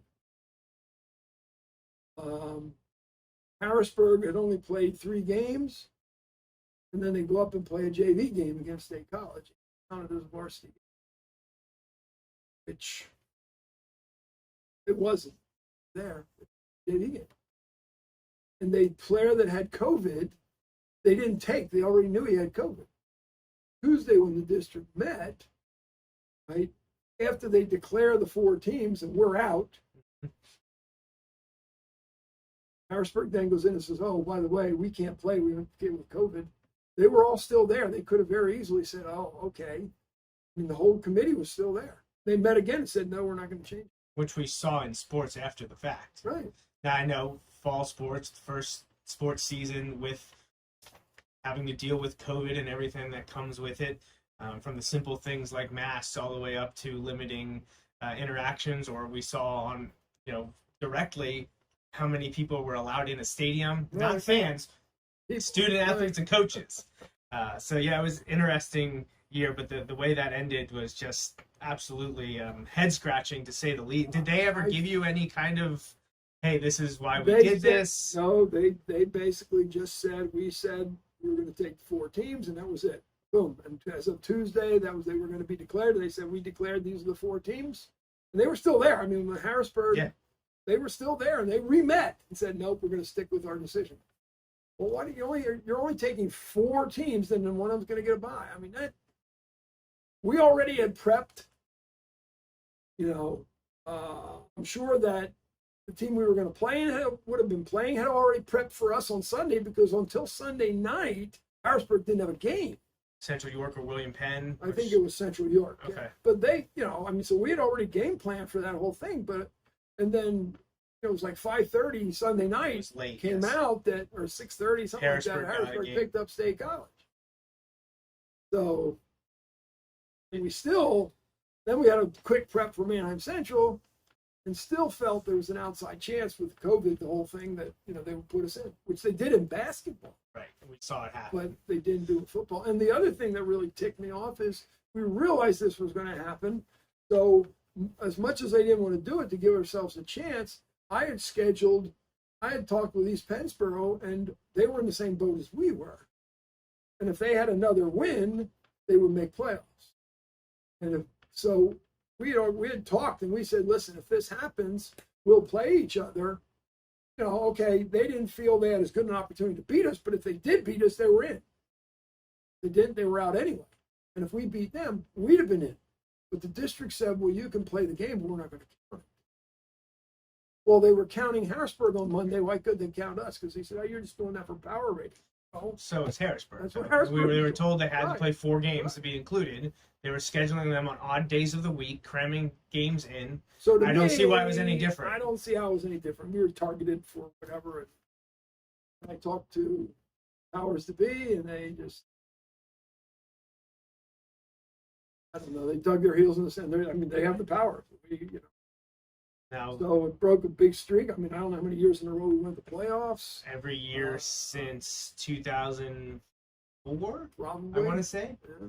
Because I know Chad's senior year in the fall of 2003, Right. you did not make the playoffs at 7 So, and 3. it's not. I thought we had a legitimate chance of winning districts. Central York was a good football team, but I think Central York was even better than people thought too. Yeah. Once the playoffs rolled around, we have a team that can play against teams. Always do. and now we'll never know. It would have been Never fun. It would have been exciting to Yeah. find out. But that was a very good Central York team. So But it yeah, was.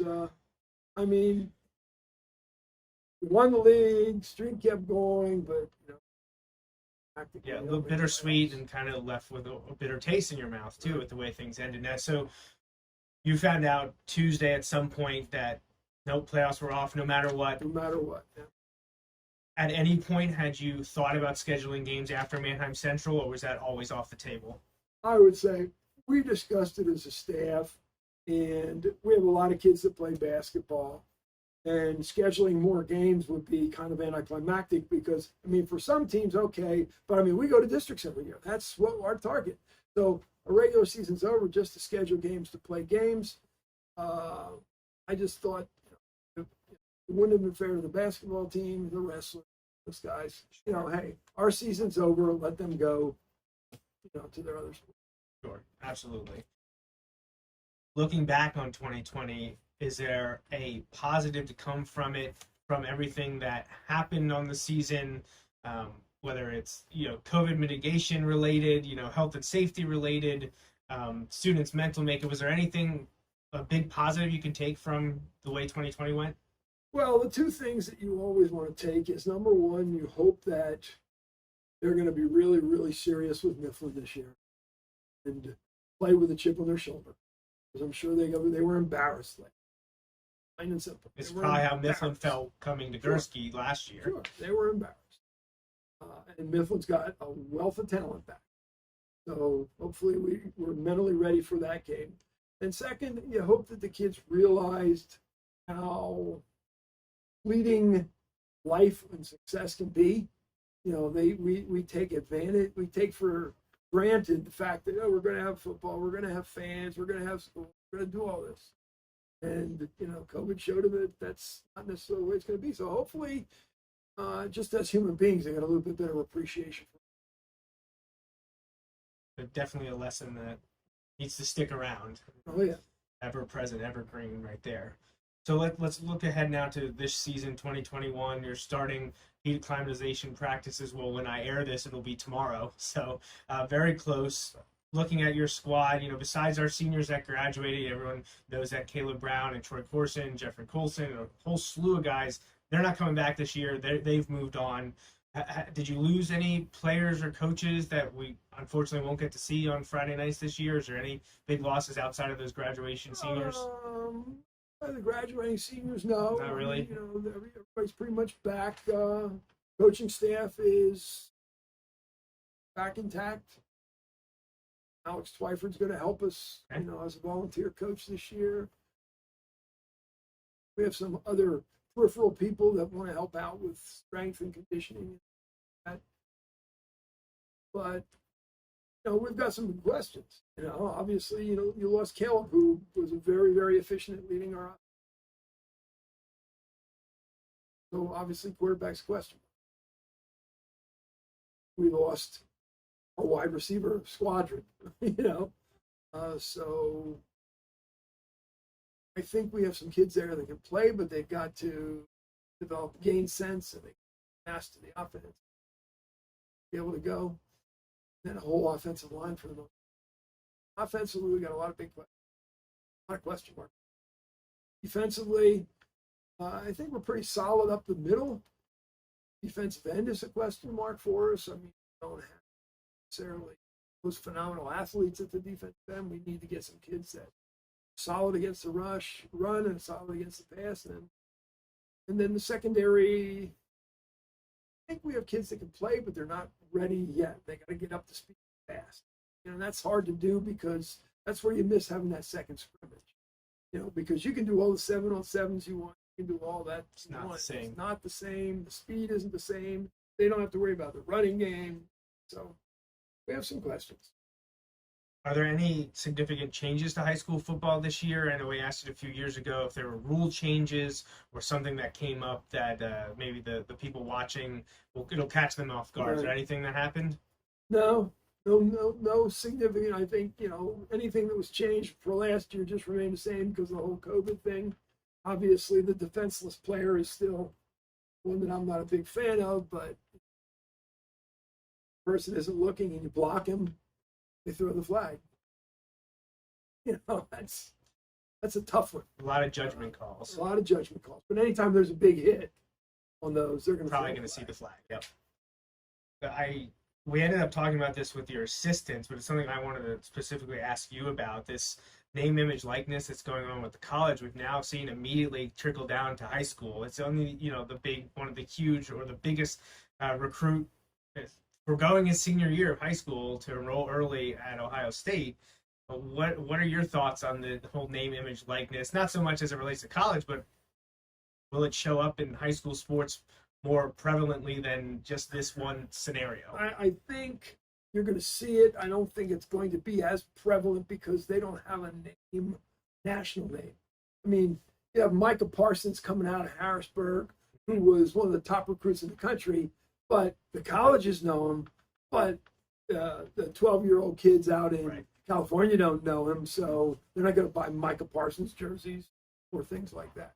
I think where it could trickle down is with the Geek Squad kids that are making games, or that's what the whole thing started with. That's what the whole thing came about, because that guy wasn't a big time football player, was putting all that stuff out and selling all that stuff on almost like the side part-time job kind of thing, and he wasn't able to, and we've seen it in various other aspects, and actually it seems to right now on the surface, you're going to see your big college quarterbacks make money because that's the way the world works, but some of the athletics in non-major sports are the ones that are benefiting the most. So it'll be interesting. It's just something that came up, and your assistant coaches, we all said we couldn't believe that someone would want to give up their senior year of high school. But of course, when someone's tempting you with 6-7 figures, that makes you, readjust, and you really and it's sort look of like at Micah things. Parsons not playing his senior year in college. You're gonna see that more and more with the running backs. Miles, out of state, and those guys. You go out this year, you're gonna be set for life. If you play another year, you might get hurt. Right. It's a tough scenario. But I hate to see it in high school. The early recruiting in high school is killing high school. It's kids that don't bust their butt their senior year because they're already signed. They're already done. I know there's a kid in Texas who did stuff for a year. Just sitting out to avoid it, because you why don't want to risk take it? a chance of getting a risk. The colleges the NCAA should have something in. I don't know how you do it, but Yeah, it's tough. I don't know, high school kid How be do a high you school govern? kid. Yeah, I mean, I know at least in past, I closely follow Penn State. I know in years past, players that injure in high school, they still get to keep their scholarship. Right. And I know at least once in the last couple of years, once they got to Penn State, went through their medical exam, they found a heart condition, couldn't play, still stayed on scholarship. Right. And that's the way it should operate. If Absolutely. you earned it, you get it. It used to be that way. I mean, that was an NCAA rule. If once you were awarded a scholarship, unless you quit, you had that You were good. scholarship. Yeah. Once I mean, you could sign get- that, yeah, I mean, you could blow out letter. your knee and never play another down. You had that scholarship for 4 years. Right. Somewhere along the line, that got moved. taken out. Oh yeah, that definitely belongs back.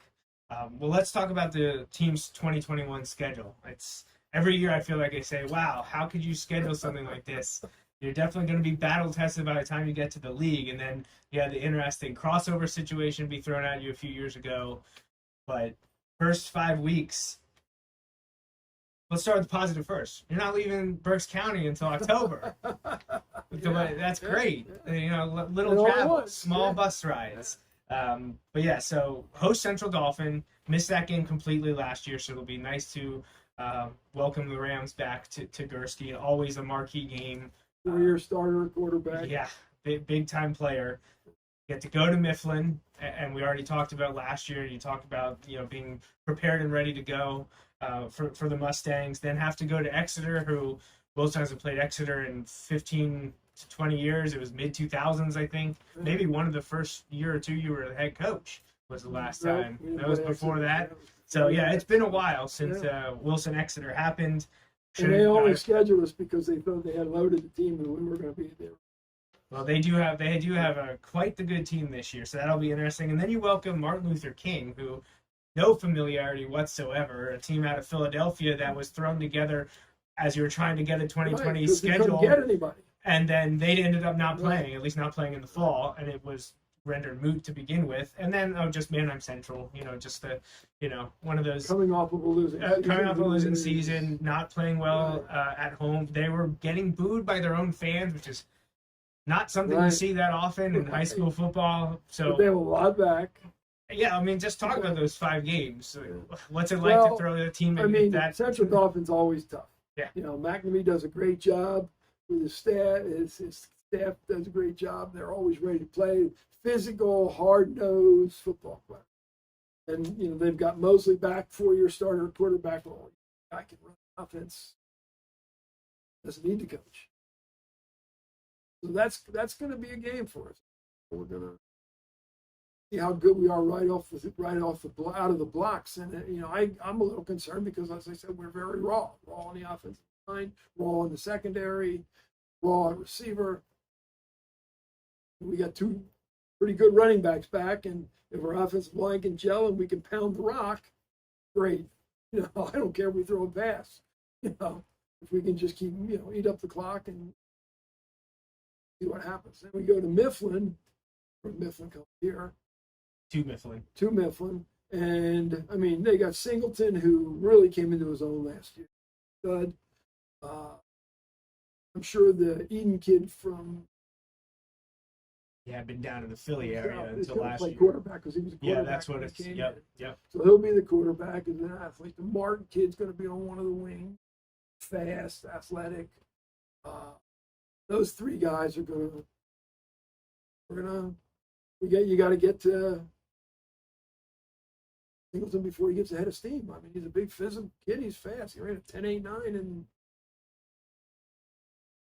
but they lost their line. So hopefully we can roll the line of scrimmage and force them to run, play a lot of toss game and plays. But it's going to be. I think our kids are going to be very serious about it. Ready. With all the inexperienced kids. Then you get to Exeter. When you mentioned the team they're loaded. I know, and what worries me about the Exeter is our kids are going to think we're better than Exeter. And in any given year we are, but I don't know yet. And we can't go in there sort of like Mifflin. Now, coming off of Mifflin, which is going to be a tremendous emotional game, you worry about letdown as well. But we'll game plan for them when the time comes, and we'll work our psychological warfare and see what happens. Martin Luther King, though, is an Martin interesting Luther King one. is 4 or 5 wides. They throw the ball all over the field. It's like playground football. They've got tremendous athletes at skill positions, but what I saw in the spring, not real discipline and not real big up front. Hopefully we can control the trenches and they can play Wilson football. They can play Wilson football instead of playing their wide open pass. And then Manheim Central, they're going to be coming in ready for bear because we embarrassed them last year. Like you said, their own fans were booing, and I think we scored the first 4 or 5 times, touched the ball. And then after that, I think our kids, we started subbing a lot. The kids took the pedal off. And they also had some interesting calls from the referees after the crowd was getting into it. Yeah, they didn't want it to get too bad. But, they're going to come in here, ready to go. Ready to go. Yeah, it's 5 non-league games and 5 tests. Where we are, 5 tests. Yeah. Then you get to play the league game, and we finally get to leave Berks County and get to go to Millersville to play Penn Manor. Then you host McCaskey, who just a few hours ago the coach resigned and moved on, Yeah, so they're in who disarray. knows what you're getting there. Really, for sure. And at Cedar Crest, which is your 200th game as head coach, will be at Cedar Crest this year. And then finally get to wrap up the year with the final 2 LL games at Hempfield and then host Manheim Township. So those, you got those 5 big non-league games, some familiar and unfamiliar opponents, and then you get the wrap up at the end of the year with 2 big LL matchups. Yeah, probably the other best 2 teams in the LL. I mean, Cedar Crest might be in, they have some nice kids back. So Hempfield, young coach with George Egger, who coached with us for a couple of years. His program is up and coming, and I think, going to get it turned around and do pretty well there. And then Township. He's going to be a battle. Yeah. LL wised up and made that the finale, the 10th game. They did. I don't know if they did it intentionally or not. But, That's quite a coincidence to make that week 10 when, because for a while, I mean, Township's big rival is Hempfield, isn't it? Yeah. Isn't that the big rivalry? Yeah. So they could easily made that week 10. But the last several years, Township, it's been us or Township. Right. Yeah, exactly. But I think Hempfield, is definitely one to watch. And the tough thing for you guys is having to go to Landisville and take care of Hempfield down there. It's tough to go to Landisville. Yeah, so what we saw back in 2015, that they almost ended the streak then before there was some great play at the end of the game to bring the Bulldogs back. So yeah, it's always interesting down at Hempfield, and with the way Coach Ager has the team moving. They were the biggest test after Township last year. It seemed that you had was Hempfield coming to Gursky. Right. So flip the script this year and see what happens. So that's this year's schedule. I always talk about the next year because usually there's something that's changing, and there's a big change coming in 2022. So finally, the Berks County League and the LL League are merging for football only, and we're also going to get PIAA classification updates. So we're going to see bumps from 6 and 5A, and I remember fondly that 2 years ago, Mifflin missed out on 6A by 1 person. Right. So we know they're on the bubble, but I mean, in years past, we've seen Harrisburg drop down. We've seen a bunch of teams change. So not only are you getting opponents changing, you could see playoff opponents changing as well.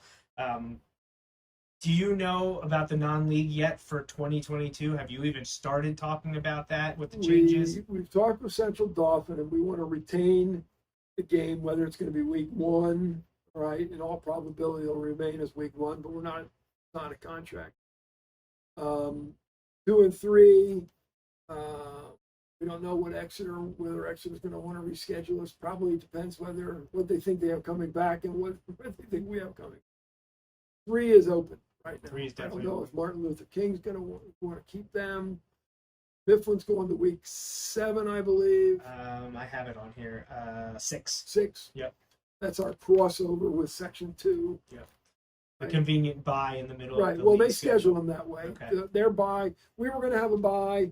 Everybody in Section 1 has a bye. Everybody in Section 2 has a bye. So they tried to schedule the byes for the team's natural crossovers. Is the LL League, they're not mandating crossovers, but they're making it easier for you to do a crossover. Well, that makes sense, and now you don't have to worry about grabbing someone like Manheim Central. You get your natural rival. We'll have 7 games there. Right. And then so 7, probably Central Dauphin, and then you leave you with 2. Wait and see what happens with the 2. And I mean, if Exeter wants to play and Martin Luther King want to play, we'll just sign the contract because it's tough to find schedule. Nobody wants to play. Yeah. We found out we got Martin Luther King at the end of February 2 years ago. Yep. And then I called all the teams. I talked to what's his name on Live. He has all the schedules for every team in Pennsylvania.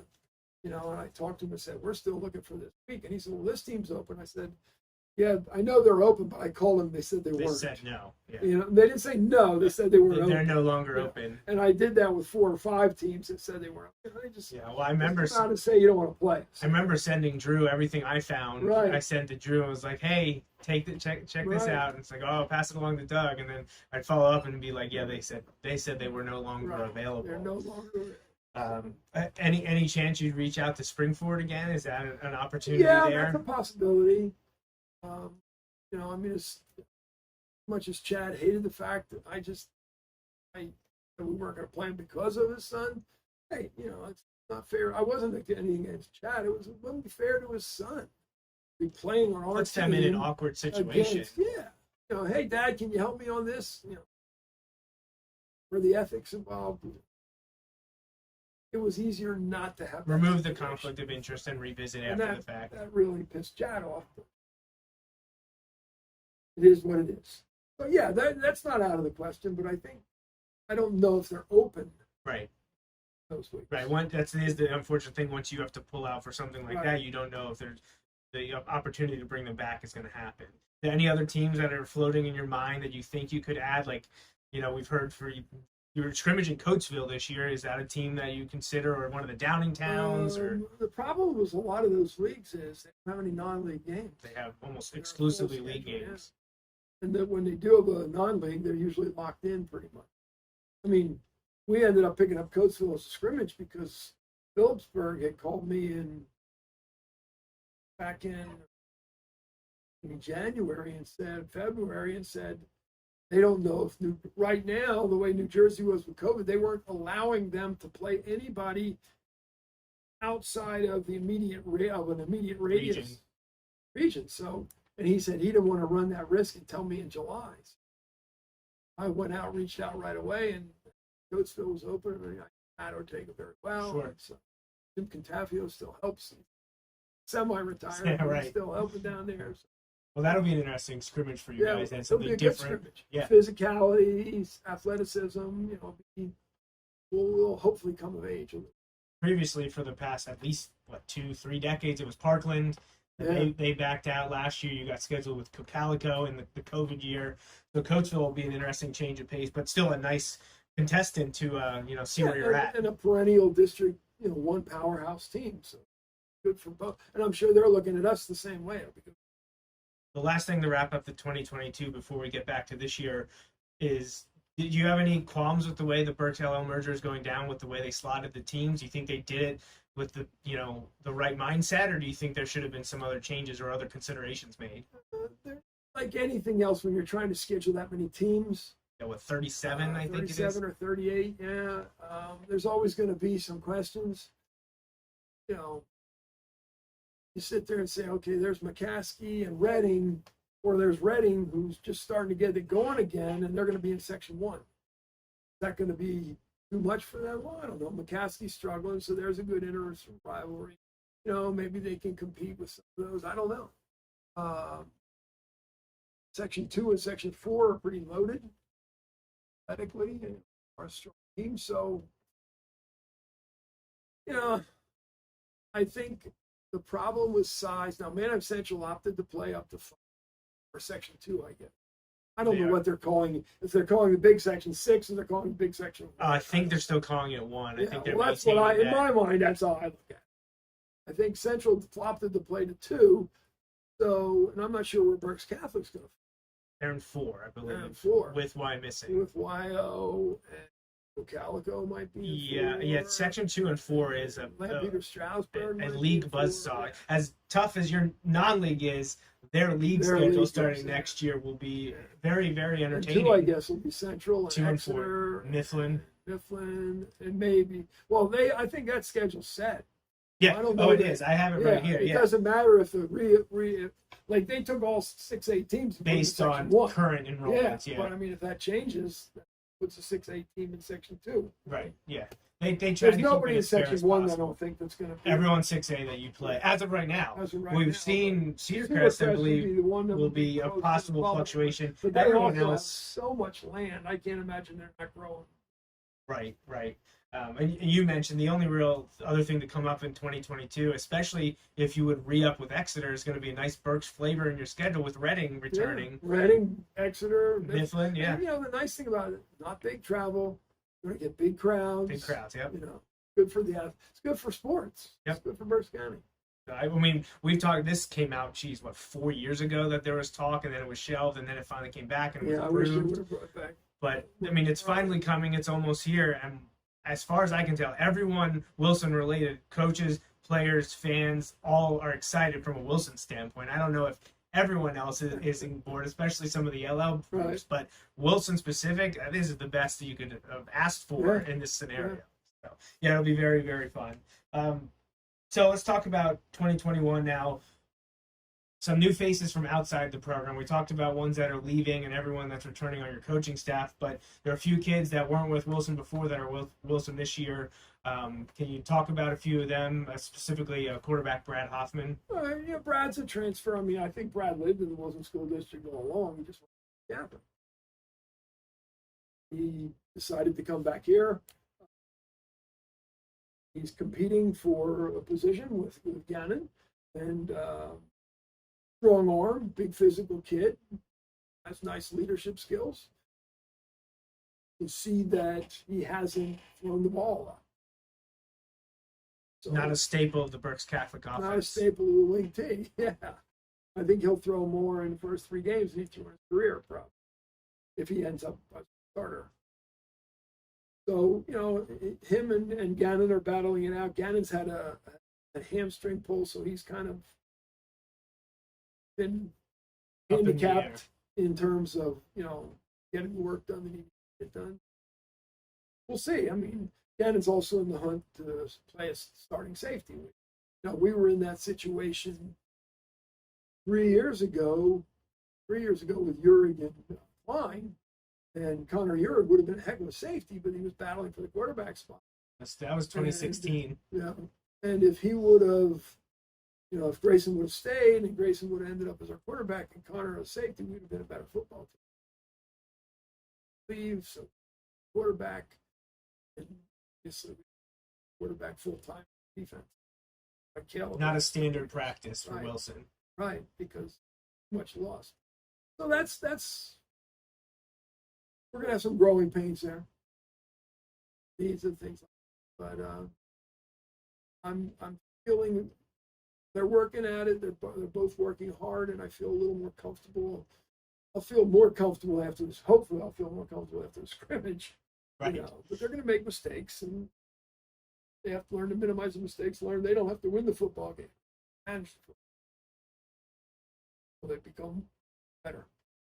Any other transfers or moves into the district? We have a kid that moved in from Muhlenberg, Mike Cooper. He's scrappy. Is he younger? Guy. He's not. Brad's a senior. Yeah, he's a junior. Mackay's a junior. Mackay's a junior. Defensive back, wide receiver. I think he might have been their starting quarterback this year if he'd have stayed. But he's little, scrappy. But it's a different world. Moving into Wilson, trying to play a position, physicality, and everything else. Oh, he's learning. By the way, they've been cleared to play. That was my follow-up. They've both been cleared. I mean, Mackay, they moved because they were renting a house and the house was sold. They basically were evicted. Forced out, yeah. Forced out. That was all put to the PIAA and they approved it. And the Hoffman kid was already living here. So no extra hurdles to jump through. Not there. And then we have another kid from MJ Alameen who moved in from Texas.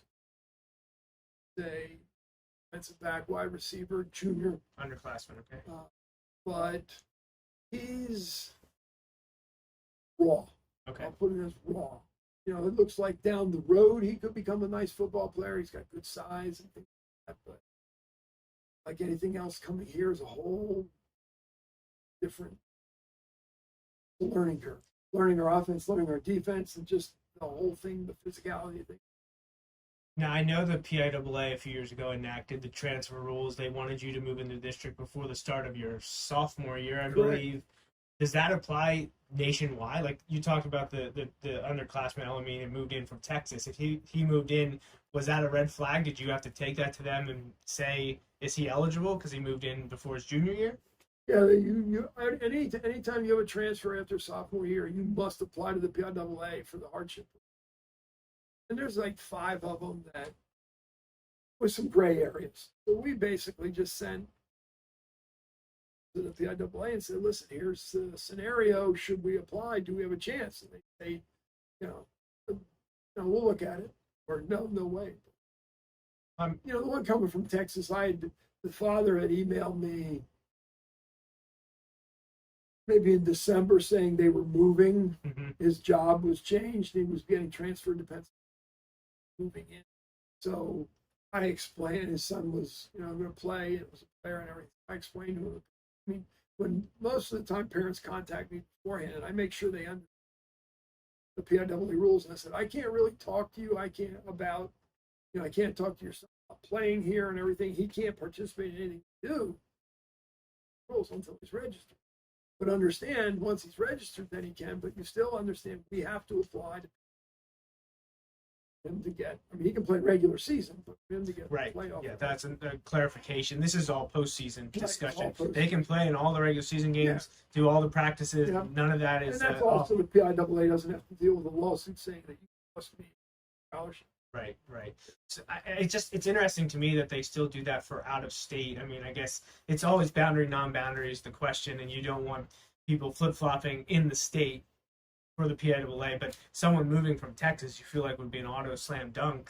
It probably pretty much is, but they don't want to, what if somebody's, if you're a school on the border of Pennsylvania and Maryland and the kid, you're going right next door. So I think they just say, you don't want to have a roster filled with kids from Jersey or Delaware competing for Pennsylvania state championships, right? Yeah.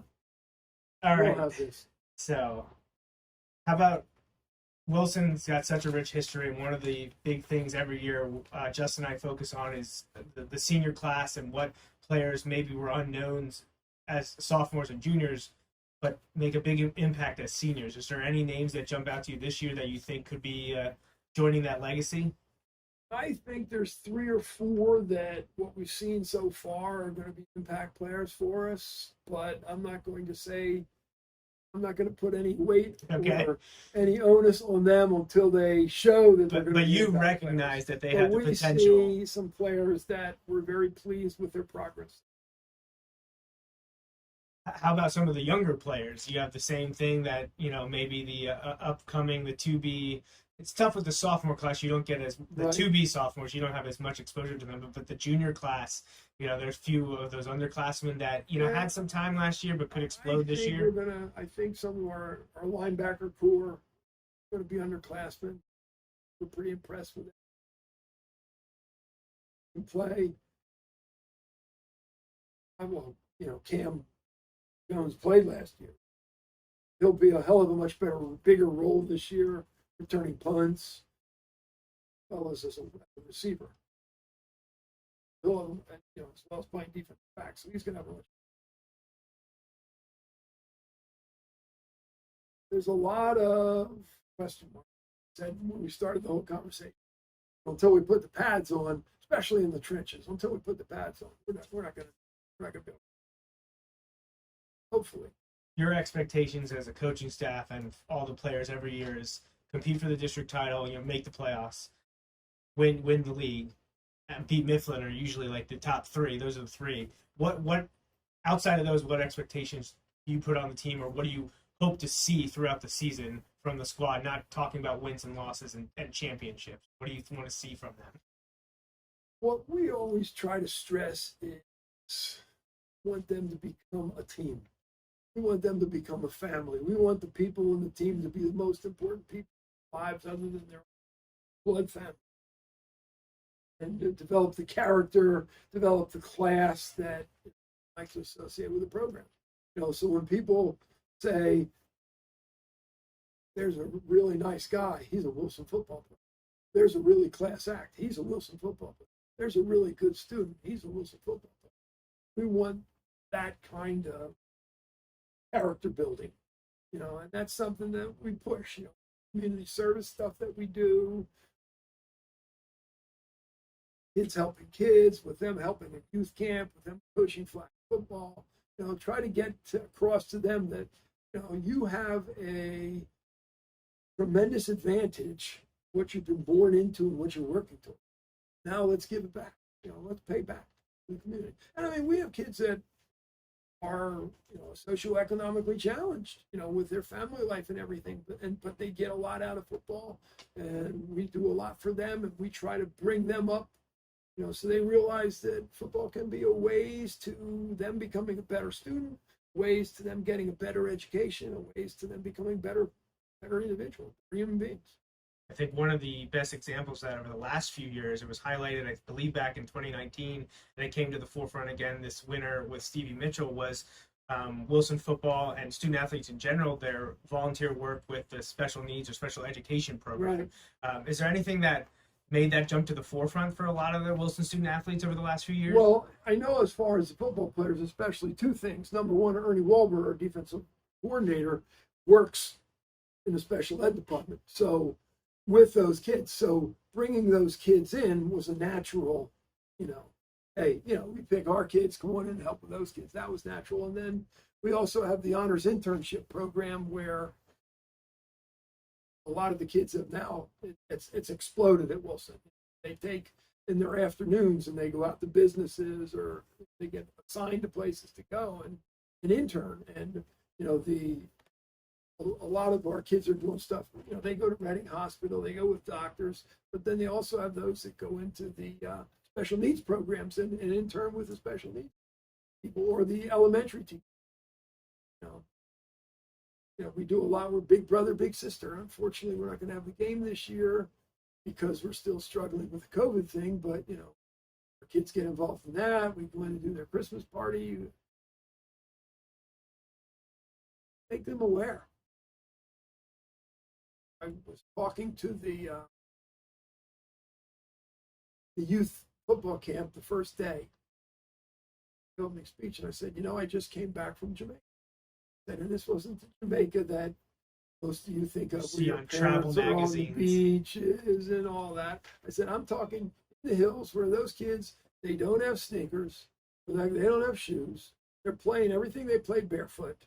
They're in tattered clothing, and their fields are bare dirt. I said, look at what you're playing on, look at the clothing you're wearing, and look at the opportunity you have. I said, take advantage of this. Learn to appreciate what you have. And then hopefully as they get older, give back. Something I'm very big on. Give back. Give it back to the community. Yeah, I think that's the exclamation point. Stay humble and give back. That's what you want to get from not just your football players, but all the student athletes or all the students you come into contact with throughout the year. So last thing on the 2021 team, we talked about the schedule. Is there one game that pops to you that, not necessarily that this is important, but you're excited to see happen? Martin Luther King, you never played them before. Township's always a big one. Same thing with Mifflin. Is there anything that jumps out this year as being, super focused on, or that is just interesting? I think you make a case for 7 or 8 of them, but yeah.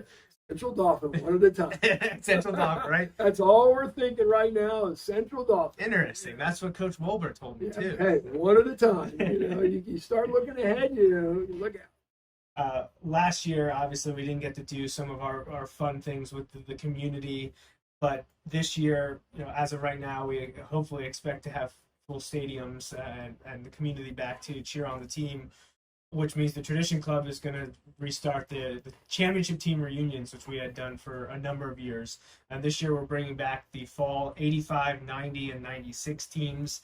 Can you remember any special memories from any of those teams that are coming back to celebrate with us? Those are all championship teams in one way or the other. 85 and 96 were LL champions, and 90 was the District 3 champions. It's the only team to not win the league but win districts. Right. A lot of lost to McCaskey. Yeah, but got the revenge in the playoffs. So I think you'll take that trade off every time. Yeah, I would take that. You want both, but if you had to have one, winning districts allows you to keep playing. So well, it's interesting because the 90 team, 89 was Collins and Crowd, and we went to state finals, and then the 90 team, a lot of those kids were back because that was a very young team.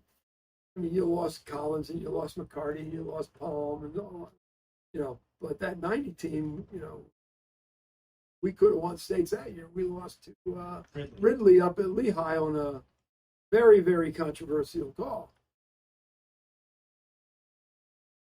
And a lot of those guys from the 90 team are still in the area. Yeah. So you see them all the time. That was the Fog Bowl, another huge, Carreras. Chris Abson, Dean Carreras. But Hershey Park over Cumberland Valley, that was another big. But so I know you see those guys on a regular basis. I'm sure they're team's going to come back with large numbers, and probably some of the 89 people and the 91 people that, Right, you know, the overlap. the overlaps. 85 is a little more spread out.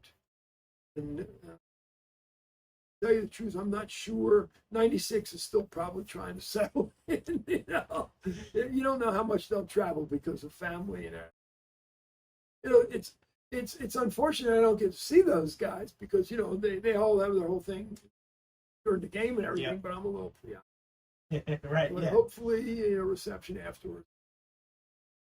It's always fun to see. Yep. Guys that you coach to work with. Right. It's always exciting. We were disappointed, like everything last year, to not be able to offer that to them. That's why we're bringing the 85 and 90 back this year to celebrate 36 Right. and 21 instead of 20 or sorry 31 instead of 30 for the 90 team. But 1996 was John Gilmore's senior year, so I know there's a few guys on that team, some of the younger guys that are gonna try to recruit some of their teammates to come back. So hopefully we get a good turnout, and that's during the Martin Luther King game on September Right. 17th. How has coaching high school football changed since you began in 1976? And also, how has it changed since you became head coach in 2006? What are the biggest changes? It doesn't necessarily mean on the field even. Just like, what are Right. the biggest changes you've seen over the last 15 and 40 plus years being on the sidelines? Well, in 1976, we were very limited with what we could do with the kids in the offseason. We could bring them in a lift. That was about it. So at that point, you know, our lifting schedules were pretty much voluntary. Most of the kids still lifted because of Wilson football. The coaches, we didn't put in nearly the offseason we do now. Now, it's if they're not in another sport, they're in football. I mean, now we have 0 period, so that we see them. That's all year long where they're lifting. We have plyos in the wintertime. We have spring ball. We go Monday, Wednesday, and Friday, 8 to 11. We have 7-on-7s.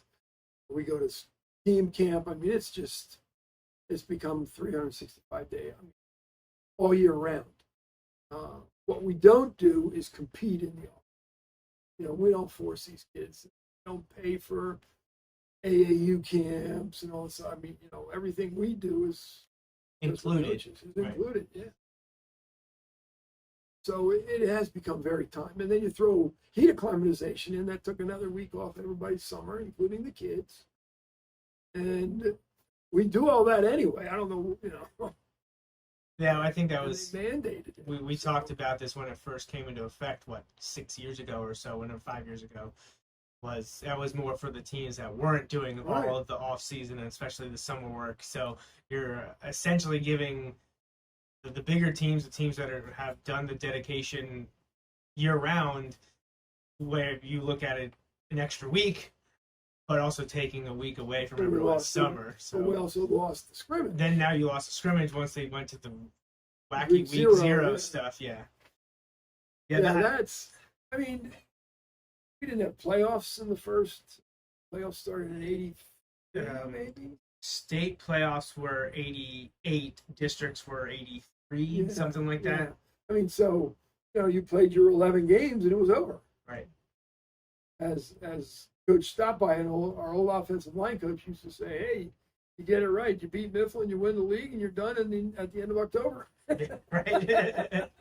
you attained all your goals, all the ones that were on the table. You've I earned mean, it. so I mean, if you think about it now, you know, play 15 games, and that's a long season.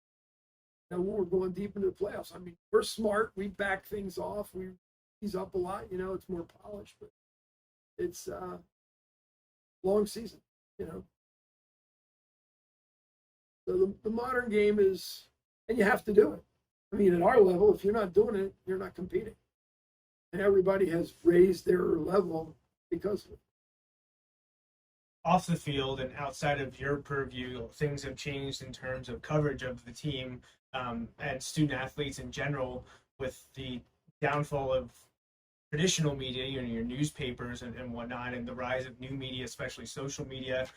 Most recently, we received word that Mike Drago is leaving the Reading Eagle and starting his own venture. Has Mike reached out to you since he started this, or have you been communicating with him about talking with him and his new journalistic endeavor? Mike has reached out to me, but as I said, unfortunately, I was stuck in Jamaica. Plane was canceled, so that extended a couple days. So I really haven't talked to him personally, but I know, he's scheduling some meeting to talk about it. I really miss the newspaper. In the sports section, I think the kids do too. They like to see the pictures. They like to see themselves. They like to read the articles. I mean, they've gotten used to the social media, but the old people, and the Reading paper is now not even half what it used to be. No, Lancaster paper does such a much job in sports, local sports, and everything. So unfortunately, that's gone. But I think Mike and Jeff does a pretty good job, and I think they're going to blow some stuff up, and hopefully he's successful with it. Is there anything you'd like to see, like Mike, Jeff, or anyone else out there to do to document the student athletes and everything they do through the course of the year that traditional outlets can't do anymore? I think they're going to have special interest stories, which I think there's a lot of them out there. I always enjoy reading them. I think that the more pictures that they can get with articles that they write, that's what people like to see. I have to thank you. You've been doing a great job for Wilson football for many, many years. Not making any money doing it, just doing it because you enjoy it. And brought Justin under your wing there. And, I don't know that people realize that how much time and effort you put into it. And it's just because you love programming. Yeah. Well, we wouldn't do it if we didn't. Yeah. And that's something I think parents sometimes take things for granted. I think kids sometimes take. Kudos to you guys. Many thanks for all the time and effort you put in. Well, sure. We appreciate you taking time to do things like this, and hopefully this year we can interview you after victories, which we weren't able to do last year. But we hope to bring that back because that's what people want. They want to hear from you and your assistants and the players after the games, after those wins. They want to hear. And it's nice for the kids to have fans in the stands, the crowd. Oh, the one nice thing I will say is it was much easier to communicate with the players on the field. Yeah, we could hear what the other coach was saying to his player. That's right. Yeah, you don't have 5,000 people in the bands and everybody making a lot. Yeah, Justin and I remarked. I think it was after. I don't want to single them out. We said it on the air last year, but some of the coaches were incredibly vocal and say choice words for the referees happened way more than I was accustomed to. It usually was being drowned out. So yeah, that was interesting. I think jumping back to the beginning of our conversation talking about 2020 and the COVID year, if there was a positive to come out of any of that, I think related to this media question was the live streaming of so much stuff. Now, your home games had been on Wilson Media Productions, who's done a fabulous job for a long time. It maybe wasn't as well known as it should have been until the last few years, and especially last year, but Wilson live streamed almost everything they could because of not having the fans by and large, at least in the fall and winter, in the stands at all, and allowed the people that were prohibited from coming, but also the ones that were unable to get here or lived far away could take part in these events from afar. I think that was the biggest benefit, if you want to look at a silver lining of last season in general, for all of student extracurriculars was the ability to stream everything. Right. That was and that was really thrown on. I know they were streaming basketball games and it was volleyball.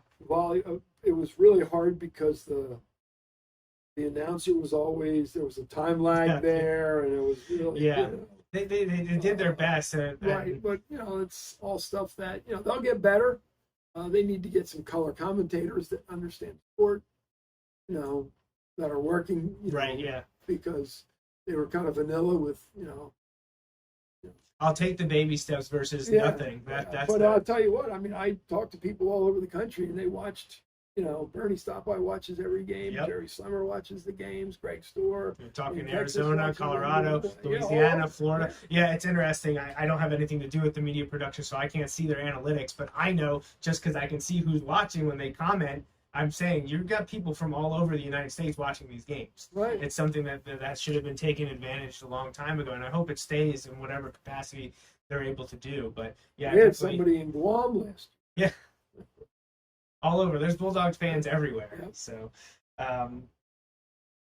the question I always have to ask every year, because people ask me to ask it every year, and I don't like asking it because it puts you on the spot in a way.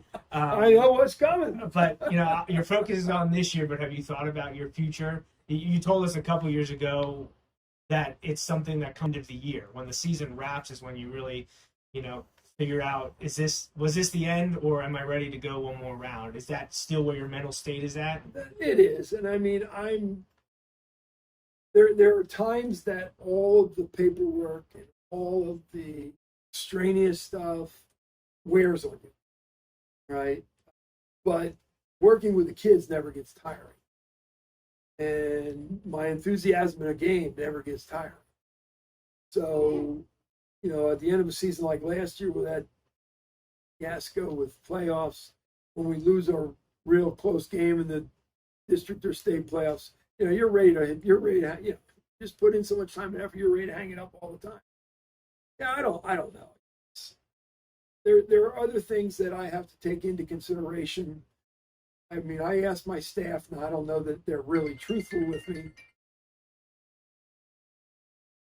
I don't know if they're really truthful with me, but at the end of every year, when I sit down with them, I don't want to be the way Joe Paterno was in his last several years, where he was a figurehead. The shell of his former self. That they have to let me know. I mean, now my staff runs the program. I don't know that it would miss a beat. I was in Jamaica last week, and I'm stuck. The things go. They're developing. I mean, we've been together so long. It's it's a pretty much a well-oiled machine. But I always ask them to be honest with me. Still, effective. Am I losing it?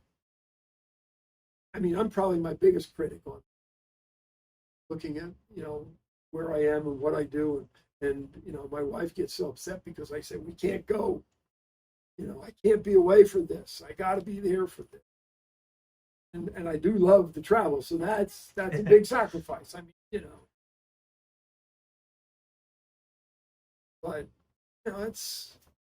it's something at some point, you have to look at your health. Not getting any younger. Health is good, there's no problem there, but in time, who knows? So I'm here for this year.